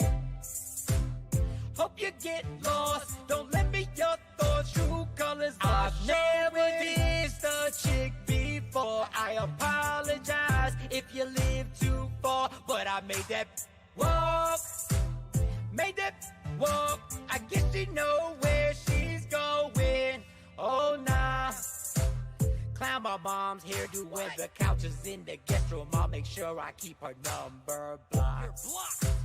Now it's time to play. Go out on a date. I'll be partying at 5 o'clock. Oh, I've been dreaming about it, girl. You ain't the one I want. I can't stop laughing, girl. Cause I made that walk. Made that walk. Walk your ass home, girl. Just keep going. Hope you get lost. Don't let me your thoughts. True colors are showing. Get out my car and stay out my car. You don't talk about my nose. I'm sensitive about my nose. We the World Records. Yeah, yeah. Made that walk. That'll learn ya.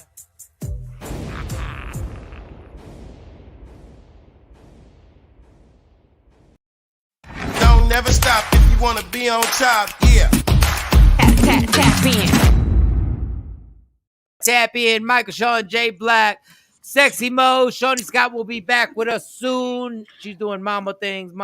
Everybody get on my IG live so we can She's rock with the out. crossing guard. Actually, she's going to Jamaica for the next 3 days with the crossing guard. It paid off. She's found the date. That is crazy. I almost forgot about this Mama song. gotta have a life too. Is she really going? Wow, she's really I going. mean, that's Mama allegedly. gotta have That's a what the life. that's what the streets are saying. That's what the streets. Yeah, she I got the think next 3 allegedly. days off. Damn. All right. Get on the IG live, y'all. J Black, Sexy Mo, get on the IG live. We got post no one for us. Did you get in touch with Dave? Taz? Yeah, let me call. I just text. Let me just give a physical call and see what happened. Hold on. You can keep going on. We had the View had a conspiracy going on, and the View did some nonsense. Like the View had 2 people who got taken off because of COVID, but the vice president wasn't even in the studio. She was via Zoom. And I don't understand that the stupidity. I'm like, am I tripping? Like, the vice president was via Zoom or StreamYard or whatever they use, and they made 2 women leave because they said they tested positive. But if you're via StreamYard or via Zoom, what? Well, she was in the building. So the Kamala, vice president, she was actually in the building of the View and was scheduled to come out live on stage with them. But with 2 of them having a false positive, they decided that she could do it from the dressing room area and still do it with the other 2 ladies that didn't have positive tests. The conspiracy was the 2 that was allegedly going to come at her neck were the 2 that had the false positive tests. That's where the drama and the conspiracy came from. My thing is, like, you never came out the dressing room, so why'd you make them leave? You never came out the dressing room. Well, because now if you got her, you could have contaminated other space, and you got to keep her protected. You can't take chances. Okay, so she stayed on the screen. She stayed in the dress. She never came out. Yeah, because if 2 of your hosts that were out there potentially had it's in the air, it's around. You don't want to. Okay, but she never came out. So why did they have to leave if she never came out? They were already there. But you don't want them potentially affect the other 2 members that didn't have positive tests. Dude, so they were already there. So you got to get, when you get the results, you got to go. They did a whole first half of the show. And then you got to minimize it. Now you're not responsible if you continue to stay out there, right? I think that was just their way of mitigating the risk. That is the dumbest thing ever. The vice president wasn't in jeopardy. If they tested positive, they should have never been in They should have never been in the studio. Agreed. That's true. I think they got the results midway. They got results midway through the show. All right. Let's I know you don't want to believe it, but outside the club. No, the vice president was never in jeopardy. She did via a screen, so she could have answered the questions. But you can't continue to have people that have a known positive results. If the 4 of us are in the room and Mo and you got your test results, it would be really not responsible to keep you and Mo in the room with me and Shawnee when you know your test results just came back positive. Yes, but if you have to be removed immediately. No, but they weren't removed immediately. They were brought together on a set, and they sat there for at least 20 minutes together. They didn't have the results at that time. As soon as the results came in the ear, they said, "Oh, we got to get them out." Jay But Black. that's still irresponsible because I think that Emerald said it best. They have rapid results tests. Why would you even put them in the same? Yeah, that's just. All right, Business Billy, go to request IG. I'm about to jump on, then we can bring them in. I know my wife really believes it was Someone didn't follow protocol somewhere in the chain. Someone didn't follow through. Absolutely right. This is bullshit. Like, come on. This is the dumbest thing I've ever seen in my life. The vice president isn't even in the studio, and they make the two people who are going to ask her tough questions leave. Mm-hmm. You got the Business Bill on your IG, Mike. We're about to bring him in. Oh my! I wonder if he thinks it was a conspiracy for the View to happen. It's not a conspiracy. It's the truth. It's the truth, right? It's not a conspiracy. Stop using the word conspiracy. It's the truth. Well, when I saw CNN do the story, I said, "Oh wow, CNN believe it may be something here," or are they just highlighting? Well, let's bring them in. Dave they Anderson. have the capability in those studios though to do a lot. Like they could have asked the questions from the back or whatever. Listen. He's a comedian. He's a what you break. I was gonna let you bring Dave in, but hey, Dave. Good morning, Dave. Business Bully Dave Anderson. Shout out to the Business Bully, a regular contributor to Michael Shawn and the Takeover Legends. But I just want to say the vice president wasn't even in the studio, y'all. Do you know how stupid we have to be like, we're gonna remove two ladies because they all of a sudden tested positive, and then when she's gone, they tested negative? How stupid does America have to be? Not very. And I gotta let the Business Bully, because I mean, I don't agree with everything the Business Bully says, but I know what he says, he believes, and he stands behind it, and that's why we bring him on the show. But when the vice president, I'll just ask you, Business Bully, yes, sir. When the vice president comes on The View, and they remove two people, and she's not even in the studio.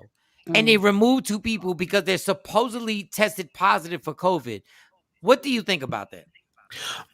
Having worked for ABC and understanding how that corporate structure is, they're going to protect whoever tells them they need to be protected at all costs. There have been times when I've worked for ABC and they're like, hey, you cannot ask this person this question under any circumstances, this, that, and the third, right? But in this environment where people are a little bit more I don't give a rat's ass. The information's out there. The internet is what it is. And people have certain constituencies in their fan bases on a show like The View. Then it's amazing to me how the people who would actually hold commie Kamala's feet to the fire got immediately taken out of there with a negative COVID test. When ABC, let me explain to you. I don't think you realize how much money ABC has. Right at their disposal. They have at least $5 trillion in assets. Now, on paper, it might be much less, but I'm telling you straight up and down, right? The IP they have with Star Wars alone, right? The IP they have with ESPN, Spider-Man, all of that type of stuff, right? So you're trying to tell me that show could not possibly afford rapid COVID tests regularly when ESPN has them available for their. Stephen A. Smith takes a COVID test, a rapid COVID test, damn near every day. So what you're trying to tell me is Stephen A. Smith, a black man, is more important than the ladies of The View that has a live studio audience in New York City, which we know has been a hotbed for COVID. None of that. The math ain't mathing. So when we understand that the math ain't mathing, then we got to look at why in the world would they remove these particular women, right? Because at that point, everybody on that stage, they would have to cancel the show because everybody on that stage has now been exposed. And then come to find out that Kamala Harris wasn't even in the studio. She was coming in via Zoom or Skype or whatever it was. She was there. She was in the dressing room and they didn't bring her out. I'm just going with the devil's advocate perspective. From their perspective, she was there in the building. They found out the other two had positive tests, so they had to immediately remove them. Kamala stayed in the dressing room, and that's what she did it from via Zoom inside the dressing. She was there in the ABC building. She was there with them, planned on coming out. So that's what why they're do saying. they have to leave if she's not going to come out then? When Because she the other two, if Dave Anderson is not positive and you are, Mike, I got to remove you. That's not fair to Dave to keep you if we know you're positive. But they've been there for over a half hour together. But you still got to stop it. You maybe the droplets or whatever didn't happen yet, or why would I keep him exposed to potentially you and your virus? That makes sense to me. Like you got to remove the threat. First of all, I love when you play devil's advocate, but don't say but that's the truth. But that doesn't make sense when we spent the whole morning together after they knew I was positive. But once you find out you're negative, you're the responsible party now to be removed. They knew those girls were positive when they sat them next to the two other co-hosts. Obviously, they didn't. They would have removed them then. Well, I know they were sitting next to them. Right. When they found out. I wonder if they even removed any of the audience too, because I don't know if you guys have ever been in the View studio, but it's literally their station. You can reach out and almost hit the front row. Right. Their studio is super small in comparison to other talk shows. It's very cramped area. Right. So I can see how that would happen, but I wonder if they removed anyone else. All right, let me say this calmly. What I'm saying is, before they walked off on live TV, they all knew that they were positive. And they made everybody sit next to each other. You're assuming that. If they know they're positive, why would they allow them still to be there? Jay, because they're not going to do it. Because they wanted to wait till live TV came on so everybody could see them leave. So you think they was building up for that? But so why do the first segment? Why not when you first start the show? Why wait till right before the vice president is coming out? Why do you think, Jay? Why do you think? I'm asking you. Because they want to do it live on TV. They don't want to do it off the air. But they could have did it live on TV prior to when it was scheduled for the vice president to come out. Jay, they did it live on TV, and they knew before they went live that they were positive, and they did it for ratings. That's why they did it. Okay, so that's your thought. Okay, yeah, and that's fine if you want to go with that theory. Go ahead, Dave. Yeah, I mean, I think it's hot trash truck juice all the way around. I don't believe in it one way or the other when it comes to just the convenience of it. Just doesn't make any sense. It's just real convenient that those two people magically just came down with it, and then right afterwards it was they were completely negative. That just doesn't happen. You don't in the same day.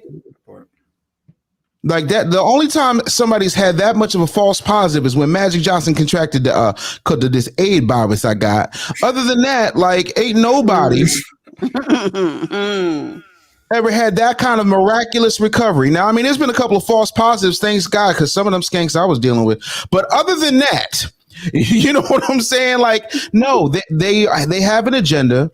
They want it met, and it's not that big of a deal. And on top of that, if you've ever met a president, vice president, secretary of state, like especially if it's something that's scheduled ahead of time, they want to see your medical records. They want to make sure you're straight up and down. I mean, I've met 4 presidents, so I'm gonna tell you straight up and down, like it's a thorough situation. Like you're not just coming up in there. And even with that, this is pre-COVID. Even with that, you're taking your blood pressure. They're making sure that you ain't got no temperature because she's a heartbeat away from being leader of the free world at any given moment, especially with Sleepy Joe in the office. You already know what time it is. So, yeah, man, nah, I'm not buying it. I'm not buying it at all. Carmen says a respiratory virus, it travels on the water, the droplets in the air. Yeah, they can't take that chance. But right, and it's not like she's on a plane because even with a plane, right, they continue to filter and recycle that air. That is just a dead studio with dead air up in there. Everybody's up in front of each other, and nobody on that platform, nobody on that dais is wearing masks. Well, they didn't give a damn about nobody in that studio audience until they removed them. And if you watch the show, they were there actually talking to each other first, and then they got removed. All right, let's get to real stuff. Joe Biden has made everybody's cell phones down. Go ahead. All right. Joe Biden in New York City, they said at midnight, I think last night, nurses and anybody who works in a hospital, if they don't have the vaccination, they're going to be fired, and the National Guard is coming in. Yes. Your thoughts on that, Dave? Your thoughts on that?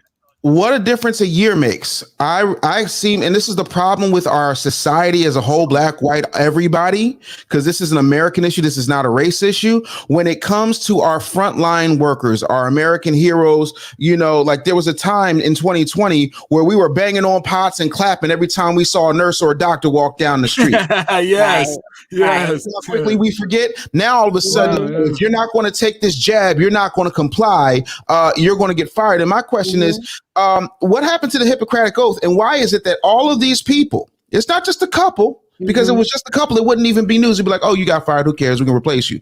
These people in mass who are medical professionals are like, we're not taking it. Right. And I'm trying to understand, what is it that they know that we don't? Could it be that this is not a vaccine at all, that it's an mRNA recombinant, and the guy who came up with it says, I wouldn't take it? That's a problem. Could it be that the government, and listen, anytime somebody want to fact check me, I got 10 racks on this. The government just ordered 500 million doses of this shot. And then yesterday, Sleepy Joe decided that he was going to get a third shot or a booster, which has not proven to do absolutely anything, because the Center for Disease Control has said, the head of the Center for Disease Control has said that people who do not have the shot are better off than people who have the shot because they have a natural immunity. By the way, the hashtag natural immunity on Instagram has been banned because the last thing they want you to do is build up a natural immunity. They don't want you to do no CMOS. They don't want you to do no bladder wrack root. They don't want you to do any vitamin C. They don't want you to do any vitamin C IV drips, anything that's going to allow you to do the thing that your body was God-given and designed to do, which is fend off disease. Fend off viruses, heal itself. I'm not saying medicine doesn't have its place, but this isn't medicine. This is something completely different. And as a result, all of these people who are trained, and if you know anything about a nurse, if you've ever met a nurse in your life, they do most of the work. The doctor comes in and says, unless he's a surgeon or she's a surgeon, the doctor comes and says, this looks good, that's it. All right, cool, we're out. That's because nurses are trained in assessment. That's it. So at the end of the day, what is it that they're assessing that says, you know what, we're not going to go ahead and get your jab? So we'll see if this is. You said a lot. He said a lot right there. I don't know the whole natural. No, your immune system is built to fight off your. But it can be. I don't know. Let me ask you. Said the CDC saying, the head of the CDC said that you're less likely to succumb to the Delta variant if you, in fact, have not gotten a jab. People who have gotten a jab are more likely to catch this variant. Is it still you're less likely to die if you have the vaccine? All right, you can. There's not enough data to prove that. Okay. The CDC will tell you that. On top of that, let me ask you something. If the immune system wasn't so important, explain to me why everybody for the past 30 years has been scared of acquired immune deficiency syndrome. Your natural defenses are better than anything out there. The AIDS virus doesn't kill you. The common cold when you get the AIDS virus kills you. Right. Pneumonia when you get AIDS virus kills you. Right? Emphysema, if you get the AIDS virus, kills you because your immune system cannot fight. It's been compromised, right? Natural immunity. And what they, I'm gonna look into this natural immunity. I'm Google, curious. just go on to Instagram after the show and look what happens when you put in the hashtag natural immunity. One, every post that has it automatically gets shadow banned. Number two, you can't see any of them, and it's like you at all. Tell me why? Because there's no money in the cure. The money is keeping people coming back. Paul said, well, if I grow a third arm in 15 years, I'll be 68. I can't use that. I will say this, the natural immunity situation is it's just amazing how nobody promotes what vitamins to take. Like you said, the CMOS and the different variations of things that you can take to actually increase your immunity for everything. Right. For everything. Now, Michael Shawn, you see me taking the shots in the morning. You always ask what's in those little vials. I take the elderberry, the turmeric, the ginger root. I take 2 shots a day of high doses of vitamin C. Those things, vitamin D. I take 1 pill. Shut up, Michael Shawn. I take Every one day. pill, one pill every 2 days of the vitamin D. But I try to do all of those things, and it's no secret. I'm very open and transparent. I am not vaccinated because I'm still on the fence about a lot of things, and that is my personal choice. Mm-hmm. I just want to make sure we're giving the right message and not steering people down the wrong path and making it sound like the vaccine is bad, but yet doing your own research and I don't know. I want to make sure we're being responsible when having this dialogue. No, it's absolutely your choice. And I'm not saying that anything is bad. I am not a medical professional. However, I do read 104 books a year and I have a lot of common sense. And my whole thing is, if in fact your immune system wasn't important, then AIDS would not have wiped out millions of people. If your immune system wasn't important, right, then at birth, they would be giving you certain things in order to replace your immune system. Like I just, at this point in the game, we have to look at it and say what actually happens, right? Because keep in mind, the government was the same government that allowed the Tuskegee experiment to go on for 40 years unchecked. That's it. Like, and that's it. That's the only point I'm going to make when it comes to that. And Dave, I say this, hey, I'm vaccinated, but I'm going to tell you about the hypocrisy, and I always bring it back to sports. Once again, I bring it back to sports. Around the corner, they want us to be vaccinated. They want us to take jabs. Around the corner from my apartment, there were 100,000 people last night at Jerry World with no mask on. Right. So explain to me what's the point. There is no point, and this is the hypocrisy. And I say this in stand up, right? I get on a plane at least twice a month, right? And what happens is they'll bring you, they'll bring you your food, they'll bring you your drinks and whatnot, and you can take your mask off to eat and drink as if the COVID is just like, you know what, fair is fair. You have to time out. I just listen. It's not fair for me to tell you have to eat. Like, I mean, if we're going to play the game, let's play the game fair. You know what I'm saying? Like, I'm going to allow you to eat, and then I want to allow you to put your mask back on. And then you're going to be good. And then you're going to be good. Like, it doesn't make any sense on why they're pushing this on us when it does. The common sense is, I've always said it, and I'll say it 1,000,000,000 times. A genius is somebody who's mastered common sense, and a great liar is somebody who makes you doubt your common sense. There's 100,000 people around the corner wearing no mask, chilling with each other, and then you want us to do booster shots, vaccinations, and you tell me that if I take the shot, I can still get it, right? Am I correct on that? That's absolutely correct. They say it doesn't prevent you from getting it. It'll just help you survive, even though there is absolutely damn near next to no empirical data to prove that. So everybody at the Death Star yesterday at Jerry World, 100,000 people. Death Star. Y'all all went there, and y'all. And I'm not wishing anything on y'all. I'd have went there too if I had tickets. Right. But nobody had a mask on, and then you're telling people and nurses, if you don't take the vaccination, we're going to fire you. And Dave, did you hear that those people that get fired, they may not be able to apply for unemployment because I guess absolutely, because they didn't comply, which means that they were insubordinate. That's the loophole. See, what they're doing is they're pushing. Here's the thing, right? Let's take medical stuff off the table for just a second. Let's go back to September 10th, 2001. Right? Where you could, and I've said this before, you go to the airport, you can slap $150 down on the counter, you can go anywhere you wanted to, people could walk you to the gate, the whole nine. The world was completely different than what it is right now. America had its chest out, would nobody attack us on our own soil. Then all of a sudden, September 11th happens, right? Towers go down, the Pentagon got hit by a plane, but somehow had minimal damage, if any, and didn't really have parts, but okay. And then, Flight 93 in Pennsylvania. What I find very interesting is that people don't seem to remember that there was this thing right after called the Patriot Act, which gave the government special powers over your life. By the way, it's been 20 years. And they have not relinquished any of those special powers. Now, I'm a huge, like ridiculously fanboy fan of Michael Jackson, right? They got a Michael Jackson show on Broadway. I went to buy tickets. They was like, you got the jab? I was like, no.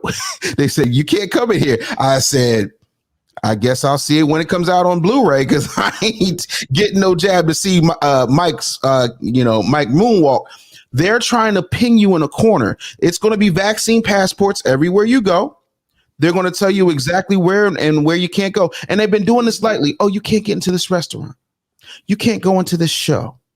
It's going to be to a point where you can't do anything without getting this jab. And to me, yeah, no.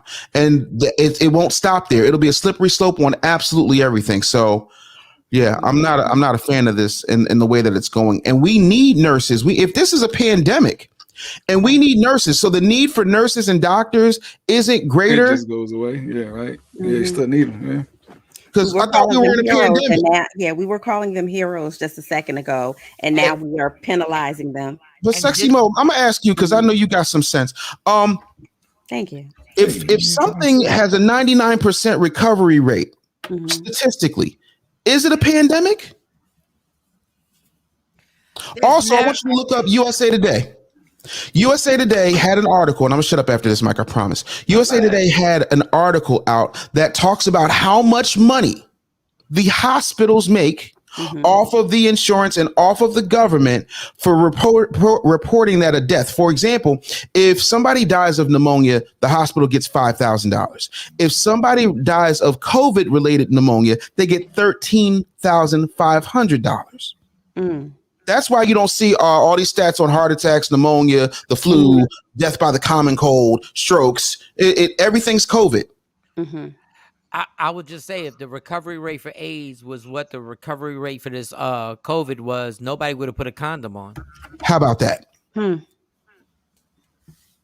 But hey, I'm just. But you do have to acknowledge a lot of people lost a lot of family members from this, so it is real. So it does affect people. I have personally. And I still, again, like I said, it's my choice, like it is everybody else's. It's still my choice because there's not enough evidence-based studies on this vaccine. I saw Kathy's comment when she said, we don't know what we eat. We don't know what kind of medication that we take.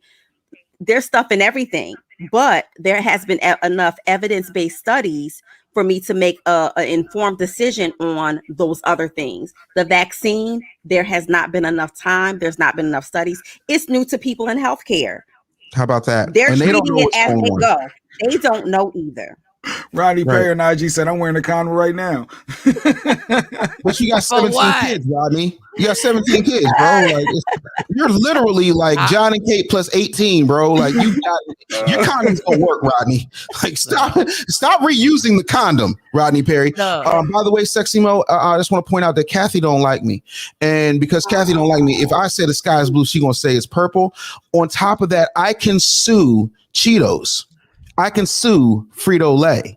I can sue the cigarette manufacturers. Right. I can't sue Pfizer, Moderna, Johnson & Johnson, the federal government, the hospital, anybody. They are exempt. The same way in this country, you can't sue the gasoline corporations for obvious rate hikes that have absolutely no basis in fact. And that's a red flag for me.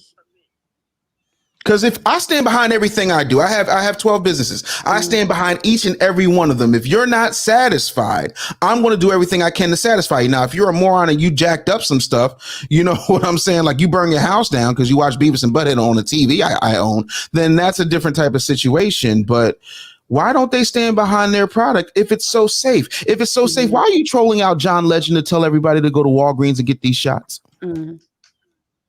They're pulling out everybody. Listen, they pulling everybody on these little infomercials to try to get. If you care about my health, why are you trying to get me to eat Krispy Kreme donuts with it? Why are you offering me free church's chicken with it? Like, if you cared about my health, why is it that 90% of all densely populated Black communities have food deserts? Meaning that there's no Whole Foods. If you cared about people's health, it'd be universal health care, but you won't do that because the same people making all the money off of these vaccinations are pharmaceutical companies making trillions, not billions, but trillions.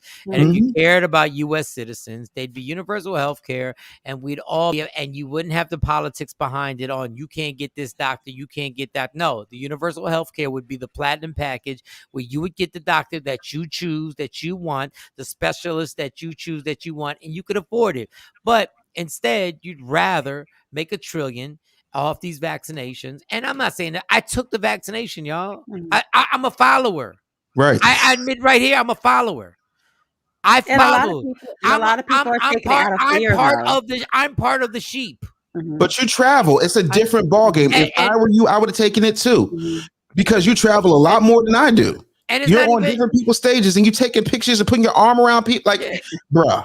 And the amazing thing is, they know the kryptonite. They know when they said, if your parents are older, you don't want to give it to your parents. So they knew the kryptonite. Right.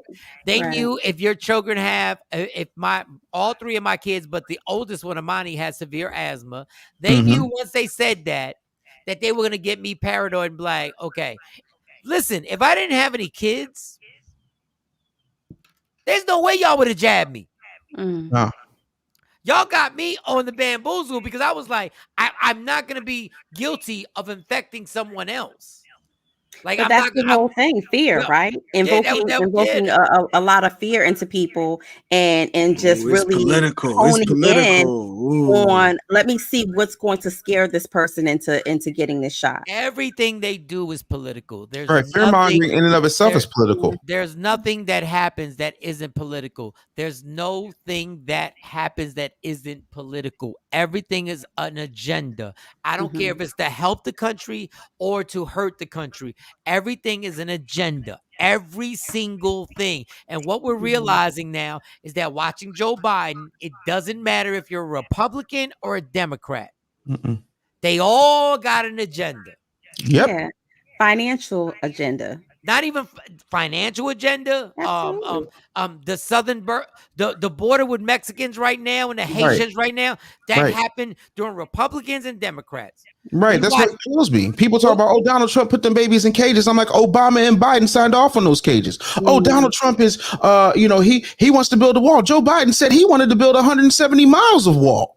So it's like left wing, right wing, same bird. So what are you mad about? Man, listen.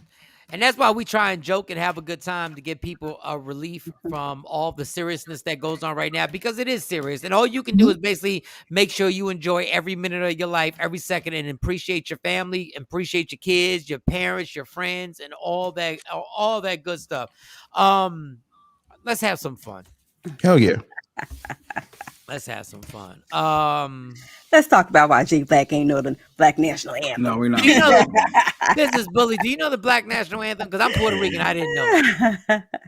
Lift every voice and sing till earth and heaven rings. Yeah, I'm Black. But do you know the whole thing? Do you know the whole thing? Sing with the harmonies of liberty. Let our rejoicings rise high as the glistening skies. Let it resound loud as the rolling sea. That's what I did. That's exactly what I did. Exactly what I did. That is we not. got it on the tape, Jay. Now Mike wanted. He said, "Yo, it's another verse. It's another verse." Not. Yeah, I'm like, what is that, Dave? What is that, Dave? What is that, Dave? There's 3 verses. There's multiple stanzas, J Black, and J Black. Sing a song full of the faith that the dark past has sought us. Sing a song full of the hope that the present has brought us. Facing the rising sun of a new day begun. Let us march on until victory is won. Stony the road we trod, bitter the chastening rod. Felt in the days when hope unborn had died. He's reading. You can't read, Dave. Nope. Don't be reading. Mike get upset when you read.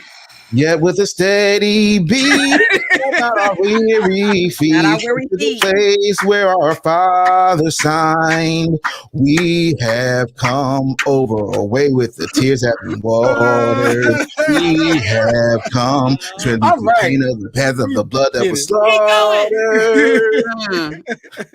Yeah, you got to remember, man. Like for example, right when I worked for George Wallace. And George Wallace had his Vegas show. Like, it was a requirement that everybody, the light guy who was white, security, this is in Vegas, everybody had to know the Black National Anthem. If you didn't, you ain't Black. But I grew up with, like my parents, my father would have been 80, my mother 75. So like, No, like you how do you know America the Beautiful and the Star Spangled Banner, but you don't know the Black National Anthem? Come on, I man. know it. I knew I was the first verse king, but Mike wanted me the second and the third verse. Sucker. That third verse don't. Dave showed you how to sing it, you jive turkey sucker mother. You I didn't grew know up in nothing. I grew up in Arkansas, and I went to a predominantly white school Damn. all my life. So shout out to Cheney University, because I didn't learn it until I got to Cheney University in undergrad, and they made you could not pass freshman orientation until you learned that. So you know, Jay I learned that first verse in prison. They ain't had time to learn the second stanza. They learned that first one. He was trying to make sure his butt didn't get poked. Sing a song. And my man, and Dave, Dave is a real Eagle fan who understands what happened last night. Yeah. He gets what happened. See, Jay tried to act like he didn't watch the game, and I know he watched because I was watching Jeopardy. The guy Jeopardy is on the run. The guy's on like a 30-day as a streak. grown man, as a grown sports fan, and give us your critique on last night. And I know you'll give an honest critique on what happened last night. It was a game yesterday. You know, that first quarter, I thought was really exciting, and then them Cowboys.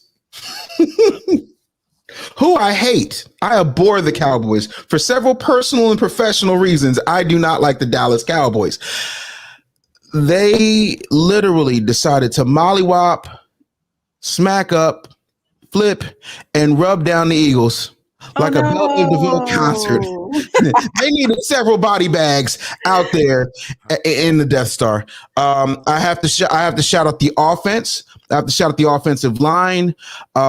Defense was absolutely stellar. Oh, and yeah, by the way, it's kind of bad when you just turn over the game. When you just, toss out a few interceptions, a couple of fumble rooskies. I just don't know what game anybody saw where they didn't realize that not only did Dallas dominate, but the Eagles beat themselves. The Eagles beat themselves. The Dallas Cowboys dominated, and me and Business Bully do a sports podcast. And I said this weeks ago, the Dallas Cowboys are a problem. Yo, you did. I believe it. They are an absolute problem. They got young guys on defense that are running to the ball, and dog, they don't have two of their defensive starting linemen in the game right now. Mm-hmm. They literally don't have two DeMarcus, and they don't have Randy Gregory, and they got Michael Parsons running around as a rookie, making tackles and causing havoc. I'm a Giant fan. We are 0-3. This is going to be a long season watching the Cowboys win 11 or 12 games. And it's going to hurt my heart. I'm telling you right now, if the Cowboys don't get to the second round of the playoffs, I'm a monkey's uncle. If they continue to play the way they're playing. Because they were literally like, you know what? Apparently there are people in this world that have not seen football. So let's just put on a clinic and let's just get the Eagles out here so that they can we need somebody to spar with. Might as well. And that's what it is. It was a clinic last night. But Dave, the only hope that we have is that Mike McCarthy is the dumbest head coach in the NFL. He's the dumbest dog. Once again, at the end of the first half, they got like a minute left, and they don't call any timeouts to get the ball back. I don't want to get too deep into the sports. We'll do it at 1:00 or 12 on here in Central Standard Time. Mike McCarthy is going to be the reason why they blow a playoff game. That's the only thing because he is dumb as fuck for real. Man, listen. like dog. Even the announcers couldn't even take it last night at the end of the first. Like the Eagles are kicking the ball off, and the Eagles are wasting time. And both the announcers are going like, "Why aren't they calling timeout to get the ball back? Why don't they get?" There's a minute 19 left. There's a minute 19 left. So for a game that I didn't see, by the way. So yeah, I know you didn't see the game. You didn't watch it. You didn't watch it. Jeopardy. All right. Dave, I'm trying to think of anything else we want to talk about before we get out of here. Y'all are comedians. What was your thoughts of the prank wars with Nick Cannon and Kevin Hart? Did y'all see that Nick Cannon? Let me see. They got a pic. He allegedly, well, I ain't gonna say allegedly because we got a picture. No, he did. Yeah. He wrapped Kevin Hart's private plane with his face on and got a wrap Yeah. I'm not mad at it. You realize Kevin Hart took out like 15 billboards in major cities with Nick Cannon's actual personal cell phone number Yes. on it. And people was FaceTiming Nick Cannon and he was like, yeah, it's really me. Like Kevin Hart is evil. I'm gonna tell you the problem. This is not Nick Cannon's fault. You know who's strictly to blame for this, Michael Shawn? Dwayne The Rock Johnson. Dwayne The Rock Johnson has made Kevin Hart his bitch for the better part of a decade at this point. Like, I mean, just when wait a minute, Dave. Kev's a friend of the room. The whole Kevin's team. friend of mine. What are we doing here? Go ahead. Go watch how many times The Rock has owned this man on talk shows. How many times, when the camera's rolling, he makes fun of him or he'll throw him down and whatnot. So Kevin Hart realizes that The Rock is a lot sharper, a lot stronger, and a lot crazier. So now he's going to pick on Nick Cannon. You want to know why? Nick Cannon has lupus. Nick Cannon is a sick man, and that's Kevin Hart's. He's bullying him. He's literally bullying a sick man. All right, everybody, calm. Wow. No, listen, everybody, wow. Just listen for a second. Do y'all really think it's just ironic and coincidental that the prank happened the first day Nick Cannon show of his new TV show? Can everybody with the advertisement of the show? Can everybody shut the hell up, please? Right. We're not gonna listen. Jay Black and Dave is even a bigger WWE fan than Jay Black. We're not gonna WWE the game. I'm not, unless I get a check. If somebody cuts me a check, I will co-sign this nonsense. This is all bullshit. Okay, there's no way. All marketing. There's no way that Kevin Hart drives up in his $100,000 car and goes, "Oh my God, look at my plane."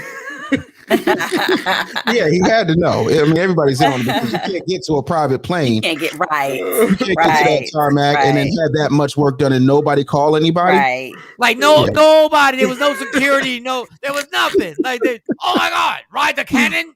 Kevin Hart is riding the cannon. Like, I get it. So, but it's brilliant. And it's brilliant, and I respect Nick Cannon. I really do. But when it comes to being a daytime talk show host, It's going to fail. It's going to fail. He's whack. Where's the support for the black man? What are we doing here? No, Nick Cannon. Nick Cannon is dope. Listen.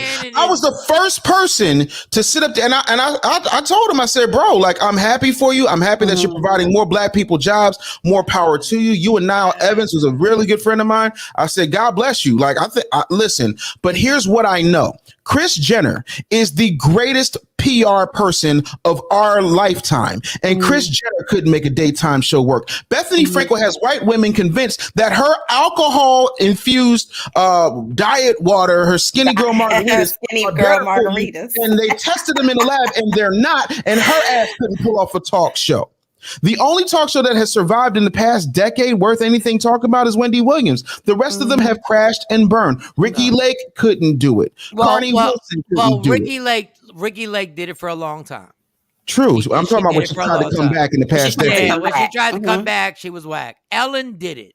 Yeah, but you know what? You know the difference between Ellen and the rest of them? One, Ellen is an actual full-time working comedian, right? Yeah. One.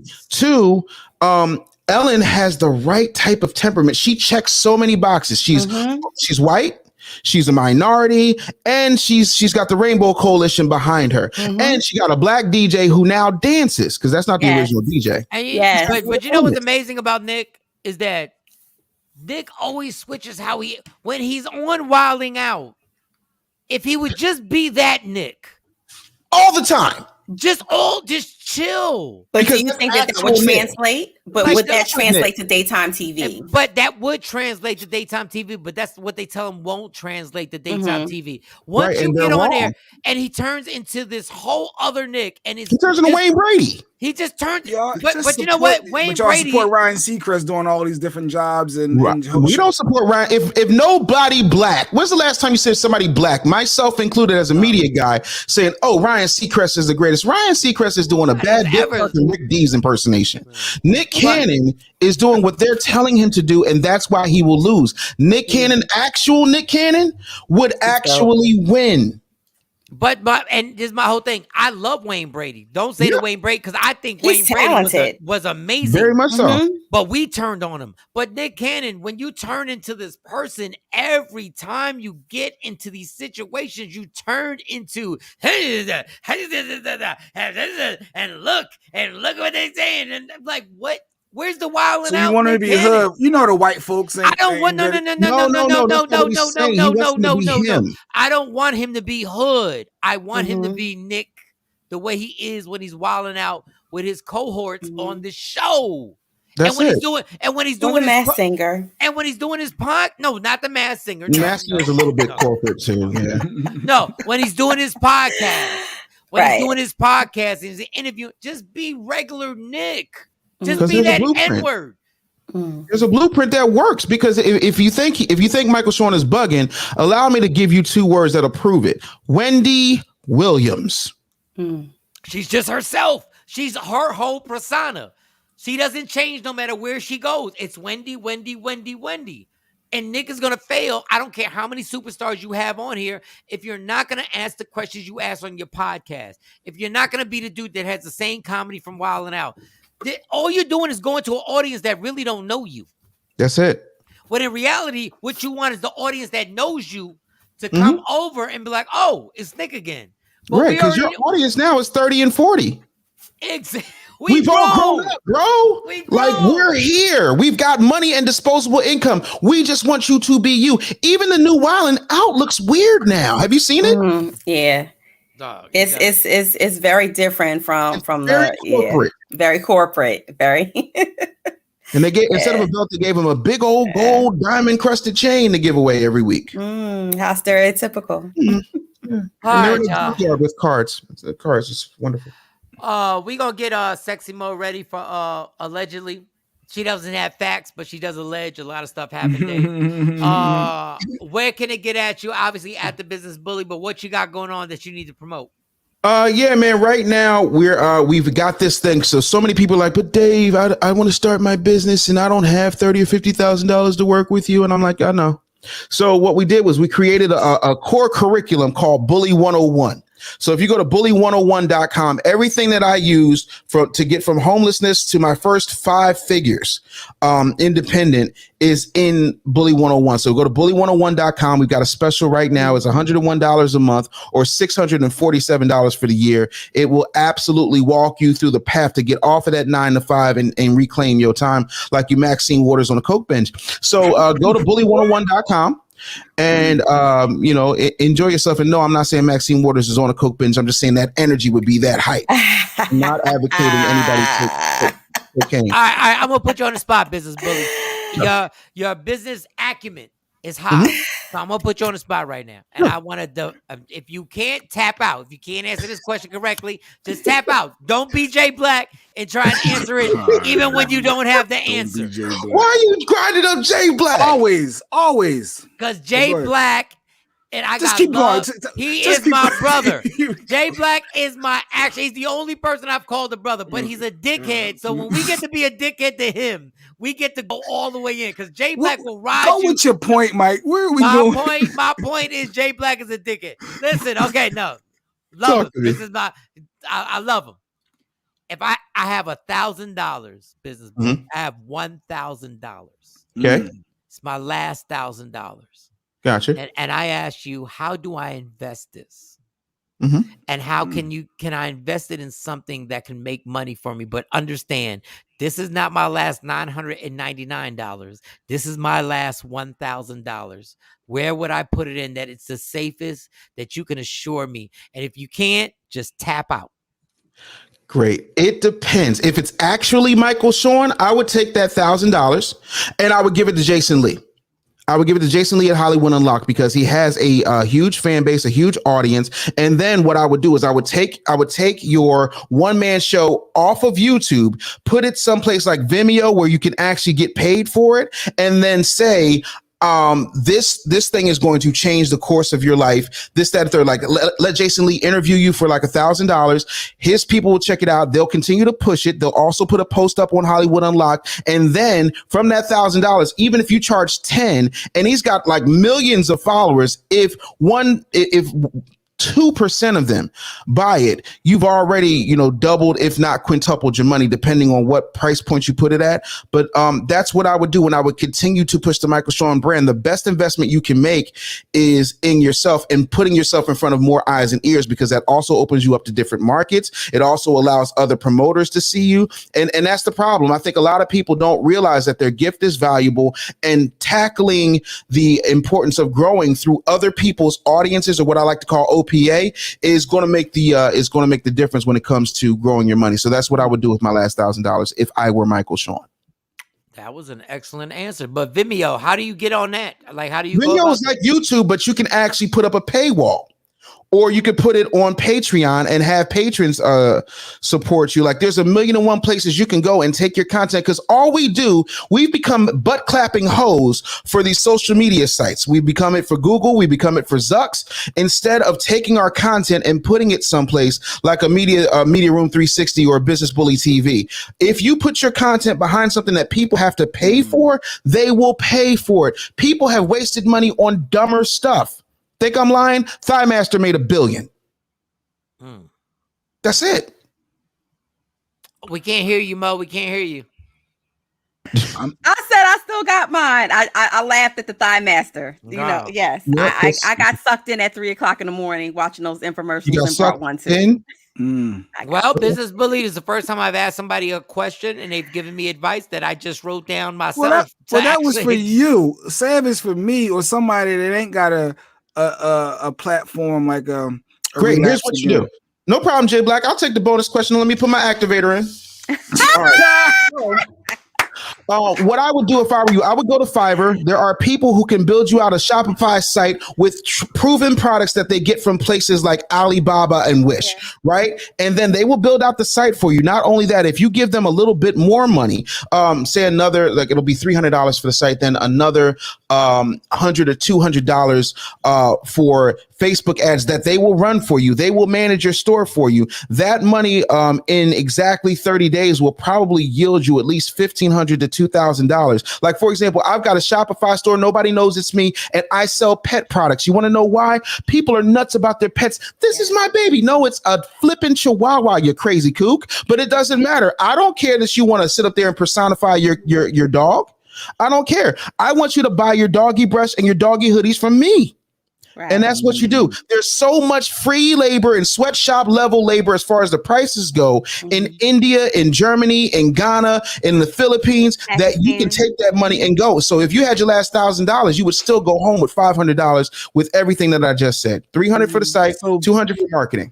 So bully101.com. So your website, do you help people? Like if somebody say, hey, Dave, I'm coming to you. I got 2,000 or 5,000. Can you help me figure this out, and you take the ball and your team run with that and then make the money, or they got to do the legwork and all on their own? Like I can come to you. Here's the thing. There's no such thing as everybody does it, set it and forget it. I'm not Ron Popeil. This ain't Mr. Microphone or Electric Food Dehydrator. What I do and what my team does is say, this is the game plan. We are coaches. We coach you. Phil Jackson didn't suit up with Jordan to get him 6 rings. He sat up there and he made sure we executed the plays. This is the triangle offense. What my team and I do, we give a triangle offense to folks who really want it. Dave, thank you so much. We want, obviously, you already know what we do this afternoon, and we want to keep you on this show weekly and get you on here. We appreciate you. It's at the Business Bully. You can follow him on that at the Business Bully, and you can actually, when you go to his Instagram, find out all the websites and everything that he's doing. He's doing a ton of stuff. We appreciate you, big dog. You know how much love I got for you. I've known this man since he was 19 years old. It makes me old as fuck. It's Michael Shawn to Takeover Legends. We'll take a break. We'll come back. Sexy Mel, what are you saying bye for? What the hell are you doing? I was waving to saying bye to me. Oh, I was about to say, wait, whoa. Because of Mo, like you big rich Negroes. I understand. Hey, girl. She got allegedly coming up. So get them stories together and give me like 5 minutes, y'all. I got to inhale for real on a black and mild. You're not leaving nowhere. J Black, Michael Shawn, Business Bully. Thank you. Takeover Legends. Yeah. I was always funny. I was always the funniest kid in the room, the funniest teenager in the class, and the funniest adult. Back then, I didn't even know that this would be my career. It was my protection. Funny is what got me through every trauma in my life. Every person I lost, every fight I lost, every girlfriend I lost. Funny always got me through these things. It was the one relationship that I knew I can't live without this one. I need Funny. I gotta make people laugh. I gotta take away their anger so it won't be directed at me. And that relationship was so important that it literally turned into my job. And I thought, this is the end all, be all, be funny. Until I met alcohol. When I met alcohol, that relationship took over. I can only explain my relationship with alcohol like a toxic relationship. And we see it all the time. We see it all the time. There's a person, let's just say it's a woman who has a bright smile that lights up the room, who has all the energy in the world, and everybody loves this woman. But she's in love with this toxic man that brings her nothing but pain, brings her violence, brings her this sadness that she can't compare to anything else in the world. But even though that man brings that to her, she can't find it in her mind. She can't even fathom living without this toxic person. That is my exact relationship with alcohol. What up, y'all? It's Michael Shawn from Michael Shawn and the Takeover Legends. And just in case you missed the show, check this out. But do y'all believe when you get a pardon or your sentence, when you get a pardon, it never really, or an annulment, it like never really happened? An annulment, yes, it never really happened. An annulment, yes, God damn it. Okay. I just wish I could get an annulment on some of the chicks I had sex with. I wish there was a certificate. And I'm pretty sure their coochie points, which they can get some refunds, a couple of refunds. I wish I could have a plaque like I did not fuck this chick right here. I swear. But I speak for the ladies. We feel the same way about some of y'all's penises. Yes. Like, God damn it, why? No. I agree totally with y'all. Look, I have sat next to women at the end of a hotel bed and be like, it's okay. You fucked up. You shouldn't have had sex with me. Like, you're right. Like, but it happens to the best of them. I got a sparkling personality. Search Media Room 360 on all streaming platforms. Michael Shawn and the Takeover Legends. Yeah, yo. We the worst rankers, baby. We about to ruin another instant classic. People were like, Mike Shawn, where you been for 60 days? Yo, Aristotle, let's tell her. Straight out of rehab, a crazy alcoholic named Michael. Trying to break this alcoholic cycle. 2 shots, 3 shots, just to start the day. My girl mad, cause I'm even drunk on Sundays. Every day, I'm headed to the liquor store. Take a shower, liquor coming out my pores. People saying, Mike Shawn, you better try and chill. Mind your business, and hand me some Advil. Got a headache, I'm so hungover. Gotta work in the morning, hope I'm sober. DUI, now I'm getting pulled over. Oh Lord, now I'm getting pulled over. Please, sir, step out the car. Hand me your license and recite the alphabet backwards. Backwards?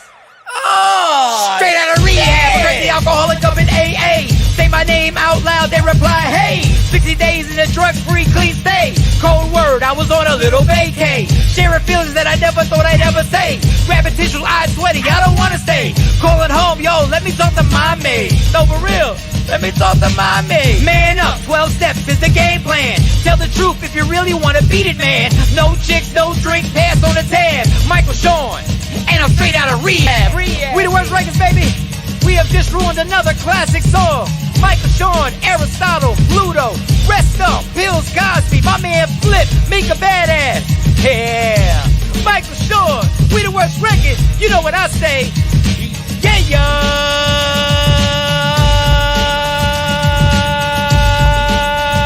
Straight out of rehab.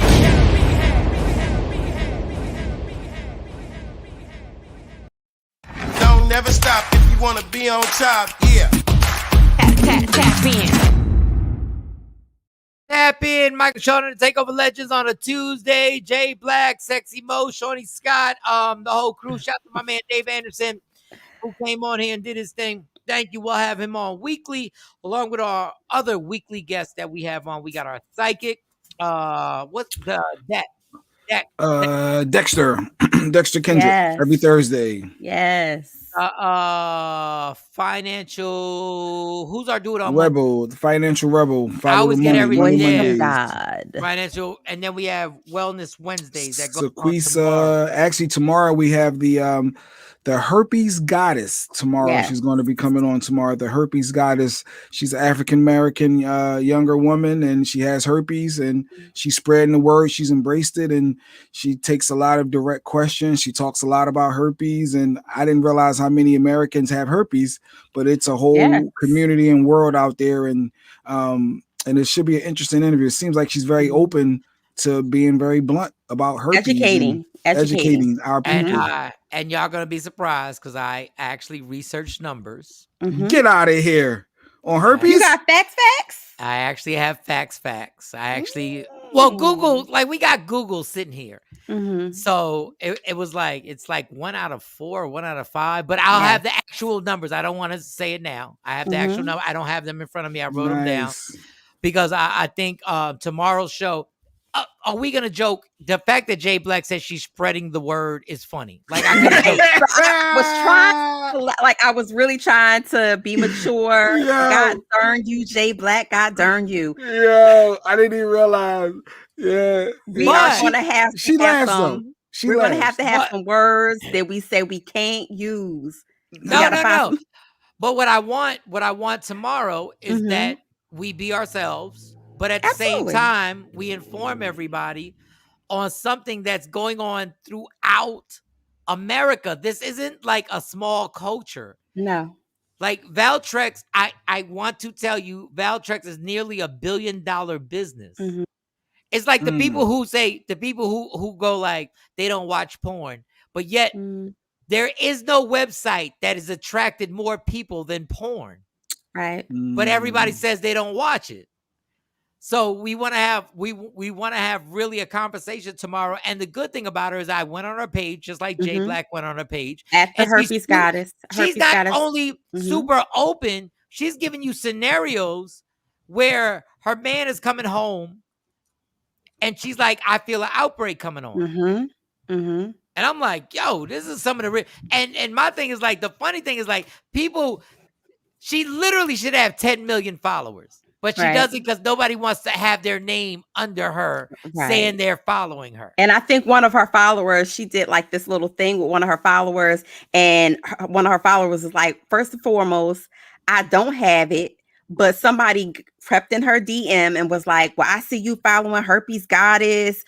Is that your subliminal way of telling us you got herpes? Is this something you want to tell us? Yes. I shouldn't be following her. She had like 15,000 followers. Then on TikTok, she got like 350,000 followers. She's popping on TikTok too. I didn't realize it's a stigma, so I can't follow her. That is some of the things, just to let you know, when I researched, that was some of the things that I was sitting there going, like, we are really this ignorant. Like, if somebody has leukemia and you follow the person, does that mean are you saying something? Are you saying that you have leukemia? Yo, that's a good point to bring up. Yeah, it is. That's real. And the funny thing is that we always say everybody on IG Live, on IG is fake. And then somebody says, I'm going to be honest and 1000% transparent. And then we go like, yeah, but if you follow her, you say, dog, it's the dumbest, childish thing ever. Kelly J said, I follow her on TikTok. I love her. So we're going to have her tomorrow. We're going to have a great interview tomorrow. Yes. Mo is going to start with allegedly. Mo, I'm not dipping off because I'm disrespecting. I just want to grab my energy drink. I know you don't like this part of the show. No, don't say that. Don't say that. No, for real. Because I know when I disappear, it looks crazy. But I'm just going to get entertainment news. But go ahead anyway. You just always disappear during allegedly with Sexy Mo, but it's okay. I just get it started. I'll be right back. That's what they all say. That's what all the men say. Just get it started and I'll be right back. But anyway, Michael Shawn, while Michael Shawn is away, Jay Black. Well, I don't know if I got you after the day, but go ahead. I'm gonna hold you down for this segment. Go. You always poking the bear. So Jay Black, Ja Rule is speaking out. Of course, we talked about R. Kelly earlier today, and the fact that his verdict has come in. They found him guilty on at least this one count. There's still more to go, and so during the whole versus battle, Ja Rule spoke out and said Ja Rule and Fat Joe made an agreement to ban all of the R. Kelly collaborations that they had from verses. So you remember there's been some heavy heat, some heavy hitters in terms of like the songs and the collabs throughout the years. And a lot of artists during their sets, they're doing away with anything that has to do with R. Kelly. Except the track masters. I heard them play that. I want to say this to everybody. If we're going to do that, before we jump on that bandwagon, make sure every Woody Allen movie is no longer making money streaming on any streaming systems. Make sure every movie that Harvey Weinstein ever executive produced or produced, like Pulp Fiction, that we're no longer watching them. Because this is ridiculous. There's so many things that have been okay, how about this? And I didn't think this up. I just saw it somewhere. Do y'all still eat Subway sandwiches? That tuna fish is the bomb with my bread toasted. Yeah. And Jared, the spokesperson for Subway, is a pedophile. But he's no longer. Is he still a spokesperson? But he was a pedophile. No, he is a pedophile, but he was a spokesperson for Subway. So should we throw everything away? And I'm down. Should we throw away the baby with the bathwater, J Black? And I'm down. I'm down. They got rid of Jared though. But they made millions of dollars getting promoted by a pedophile. And if we're still gonna watch movies that Harvey Weinstein produced, if we're still gonna watch those movies and the movies still make money for them, then why are we jumping on this like we're never gonna? First of all, the reality is when we're at a wedding, are R. Kelly songs gonna come on? Yes. Step in the name of love. And are people going to dance? When we're at a family reunion, it's going to come on. When we're at a barbecue, it's going to come on. And are we really going to go like, we're not going to dance to it? The man is actually going to die in jail, so he's being punished. It'll spark conversation. It will. I think now when the songs come on at weddings, I think people will have that conversation and talk about them. And yeah. But does it evoke any type of feelings for you? Like when you hear any of his tracks, do you feel like it? Like, do you feel nasty? Does it make you feel indifferent? When Ben Franklin or Abraham Lincoln or George Washington are on some type of financial money, do we ever not use the money because they own slaves and they rape slaves?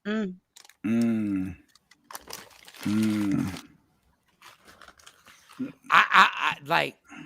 Yeah. No, if you get punished for what you're doing, I don't have to punish myself anymore. Like, I mean, if we're going to do it across the board, I'm down. But we're not going to do it across the board. They're still going to dance to Elvis Presley, and Elvis Presley on YouTube, his wife, Priscilla Presley, admitted when she was a teenager that they slept together all night long, and he would give her drugs in order for her to go to school the next morning to get through school. When I read that book, that solidified it for me because I feel like there's two sets of rules. And we get sucked into the vacuum too. Our community gets sucked into the vacuum because we tear down our artists. We tear down all of our, people in the entertainment industry that this has happened to. We cancel them. Remember the whole cancel the Pied Piper, silence the Pied Piper. But with the whole Harvey Weinstein thing, like you said, Michael Shawn, we don't venture off into his work and into the things that he's been involved in, in terms of the art world or anything like that. Won't shut that down. We still watching the films. But I guess my wife sent me this lyric from BBD song yesterday, and I was like, huh? She said, well, everybody talked about it. I guess a little subliminals. Backstage, underage, adolescent. How you doing? Fine. She replied, I sighed. So basically, they smacked it up, flipped it up for a young girl. I was like, yo. Rick James said she was only 17. Yes. She was 17, but she was sexy. But guess what? No, We don't even understand. Jerry Seinfeld was dating a 17-year-old also. He was dating who was dating Jerry Seinfeld. Wow. Yes. Woody Allen married the He's like the daughter poster that child. he adopted. Yes. Him and his wife adopted a daughter, and he married the daughter he adopted, and he was at New York Knicks games, and they were showing them on the big screen. And they're still married. And they're still married. Wasn't one of the Jenners like 17 when Tiger was one of them 17, Mo? Well, she was they said they weren't officially dating, that they didn't officially have sex. Okay. They didn't officially have sex until she was of age, but yes, they were involved, hanging out. You know, they use those type of terms. Like I said, there's two separate types of rules. You know, to make it sound good, to make it look good, to put in a pretty package, but it's the same thing. So before you get caught up in the peer pressure, ask everybody to do the same. If you want to, and I'm not, dog, I think R. Kelly's disgusting, but I will say this, and we'll never know this story. When R. Kelly put that video out, and it's on Instagram now, but I saw it a long time ago, when he said his mom used to drink coffee and she would have the lipstick side of the coffee, and when he would drink it after her, he would drink on her lipstick side of the coffee. He didn't want to sip out of that. Somebody did something to R. Kelly when he was young. Absolutely. I talked about it earlier, high exposure to sexual content at that age. There's something that went on before this. Now, I'm not canceling people until everybody cancels it.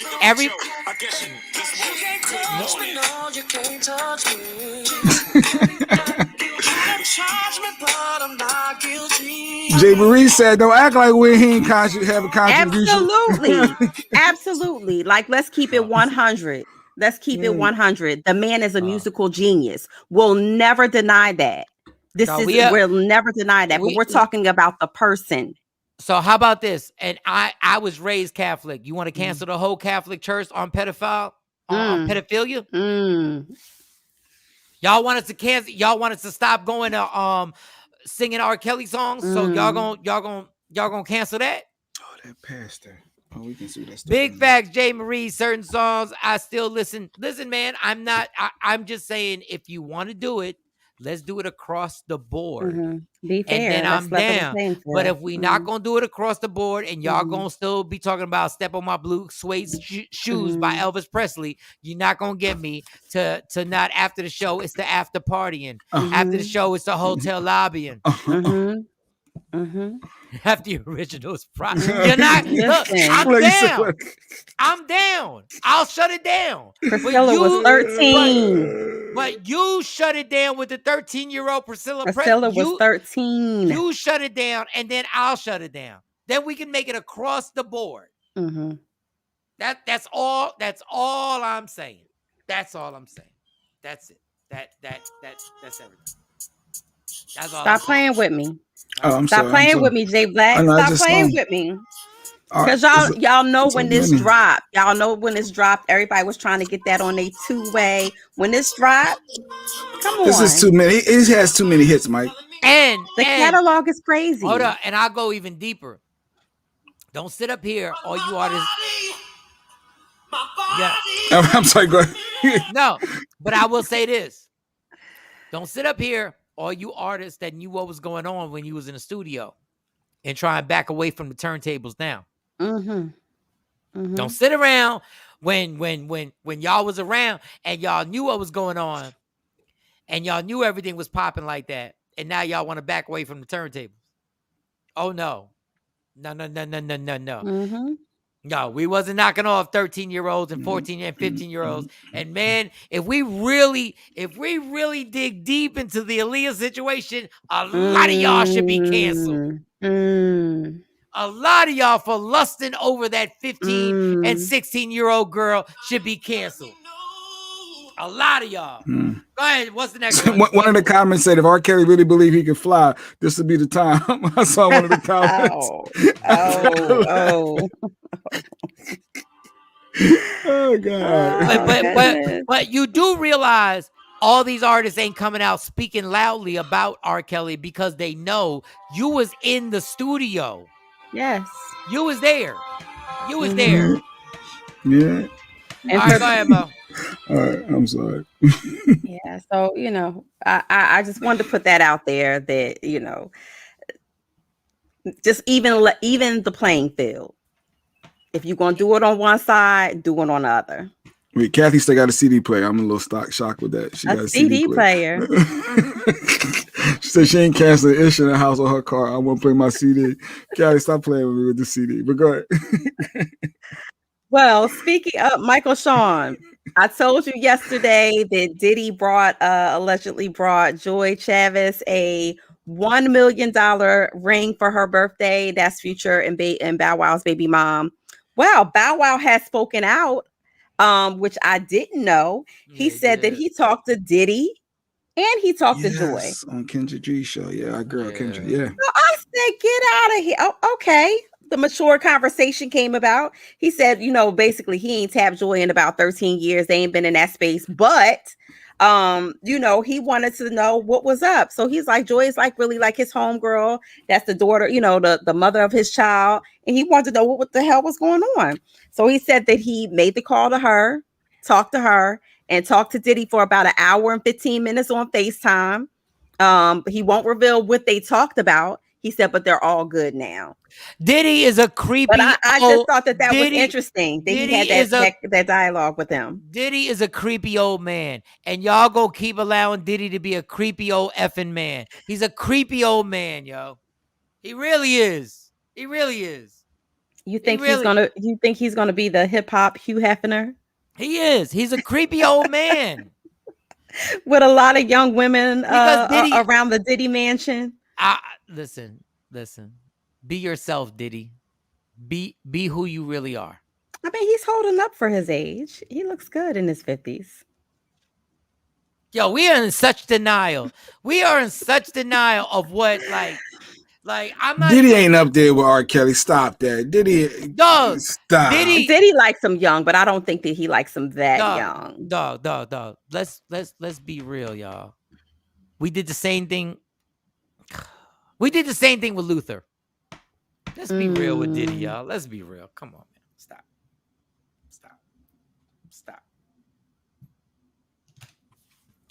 Diddy's a creepy old man right now. He's a creepy old man, and we're not like nobody gets to check Diddy because he's worth $800 million.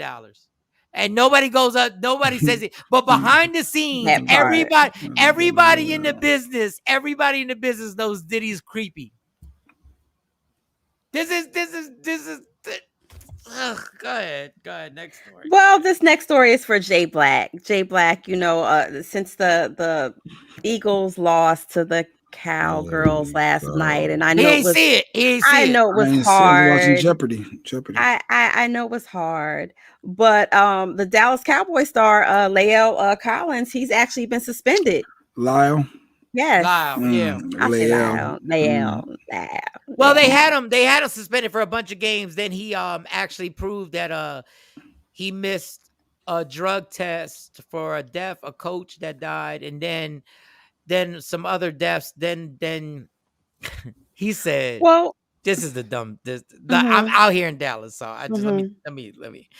He said he was joking with the drug tester and said, "How much would it take? Like, how much would you take?"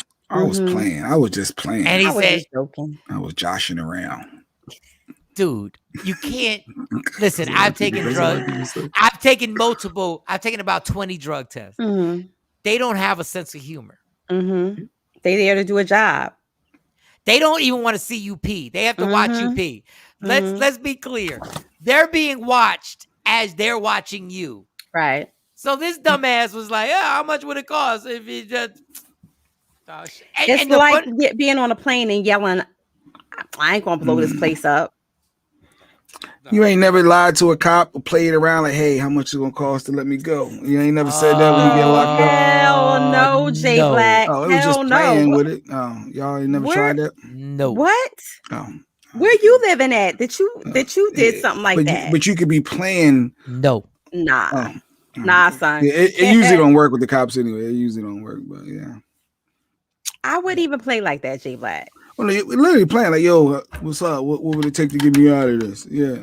you play around, but they could take that as bribery, and maybe that's what that guy did. That's all I'm using as a reference. No. Oh, thank you. Well, he of course, like Michael Shawn says, he missed several testing.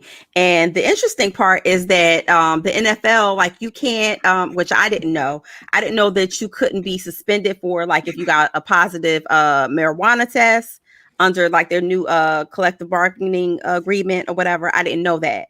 But in his case, he missed several tests.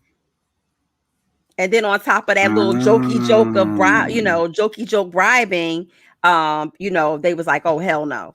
And they suspended his ass. Yeah, they suspended his ass, and they're not even testing for marijuana. So whatever you get, whatever you get busted for now. Yeah, whatever you got busted for had nothing to do with marijuana. Jay Black, I'm old school. Kathy said, Jay Black, I'm old school. Did CD players play out? And I didn't know. No, I still have. I think in one of my car. Not one. I'm not. That sounded bad. Yeah. In one of my cars, I still have the CD players hidden. Like you got to press it and then it opens. And the Infinity still blesses you with those, and but the other Infinity, ones yes, do not. I have an yes. Infinity. Yes. They still bless you with those. They're hidden, but the I didn't newer, even know it was there. I didn't even know it was there. I didn't even know. Like I had no idea. It's nostalgic, like tapes. Yeah, Kathy. They no longer exist in cars. And my joint is a 2020, and it still has the CD. I don't even know why they put that. Why did they? No, I think they all still. A lot of them still come with the one. No, some had a 5-disc changer. I think that it was one car that was my Infinity has a 5-disc and it's hidden, but my other cars they do not. 5-disc changer.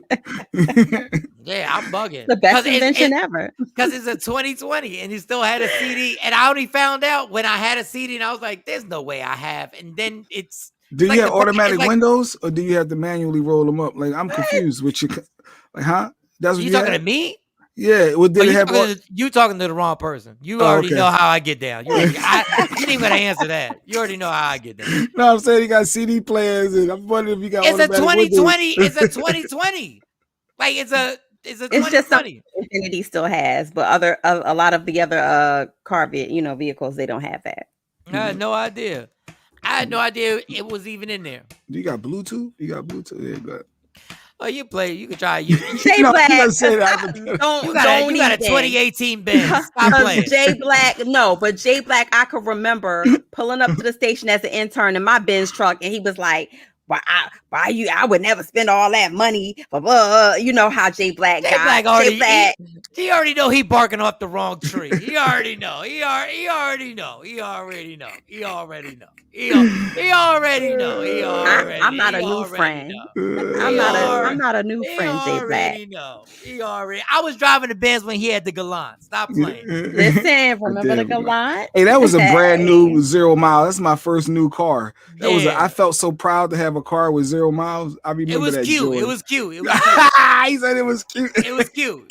I think I had the drop top by then when I think you did. I wasn't into that back then. I wasn't into it. I think you did, Mo. I think you actually did. Yeah. Plus my credit was like in the 500s. So yeah, I remember back then. He said his credit was in the 500s back then. Yeah. I'm unemployed. Don't make me go get a new car just for the hell of it. Yeah, right. I'm unemployed right now. Don't make me get it. I'm gonna get this range I've been looking at. Yeah. Don't make me do it. Don't make me do it, because Stacey will get mad at me. All right. We good? We good? Yes, all right, we're good. I was on time. Jay Marie. Oh, shout to Jay Marie. Jay Marie, you see, I've been rocking your hoodies. I got your hoodies on. I've been rocking your hoodies. What did it say? Jay Marie Poetry? Jay Marie Poetry. I got your hoodies, dirty words. Oh, I need one. Where can I get one at? Where can we get one? Holler at Jay Marie. Go to her Instagram. And Jay Marie, if you want, go. Trust me, Mo will rep your hoodies. Yes, today I got Kevin. All wearing. We're having. Yeah, I don't know if you all wear. Today I got Kevin Kirksey on. And Kevin Kersey got some new gear. He just hit me up, Mo. We got to get him your address. He got some new Let me gear see that symbol again. What was that symbol? You want to see the symbol? That's what you nice was looking work. at? Nice work. Okay. All right. She had a symbol? No. She got a symbol? shout to that new it's funny how he strategically places it in the middle, so you gotta do the little breeze, a little chilly. God. You sponsor anything, girl. Terrible. You can sponsor a clan t-shirt. Like, terrible. Okay. All right, let's get out of here, y'all. Oh, this has been good. Wait, when you said Shawnee really? Okay, we'll talk about that later. Listen, right, Shawnee going for 3 days. Mama gotta have Jamaica. Get things together. You see things happening on a show, don't you? The crossing guard. We got new sponsors starting. We got like 4 new sponsors. You know, we got things going on. Yeah, you know, Shawnee working. Shawnee. Go wear them outfits. Go to Jamaica. Go. Yes, I'm here for all of it. I'm happy I have Stacy. I really am. But you're lucky I ain't single. God damn. You don't want to be single. It's hard. These streets ain't nice. Would give me like a 59-year-old sugar mommy, and y'all would never see me again. I'd be like, yo, I keep this. Oh my God, great show. Thank you, Dave Burns. Thank you to everybody who supports the show. We're here tomorrow morning, 6 a.m. Central Standard Time, 7 a.m. on the East Coast, and on the West Coast, it's just earlier. Figure it out. Figure it out. Just figure it out. Herpes Goddess tomorrow. I'm looking forward to this. And follow her in advance so you could get some of this good content. I ain't even gonna joke. All right, we're good. These streets are rough out here for the singles, Kelly J said. Tell them, Kelly, you don't want them Thank you, Tam. Thank you. Hey, Tam, spread the word, y'all. Michael Shawn and the Takeover Legends love me for who I am, not who you want me to be, because I can never be that and understand there's only one thing in life that is guaranteed. It will end. You fight for every damn thing in life. Fight for your happiness. Never let anybody take that from you. And Jay Black don't know the word. He don't know the word. Takeover Legends. Yeah. Michael Shawn and the Takeover Legends, where the truth hurts, but also makes you laugh. Baby, tap in. Tap in.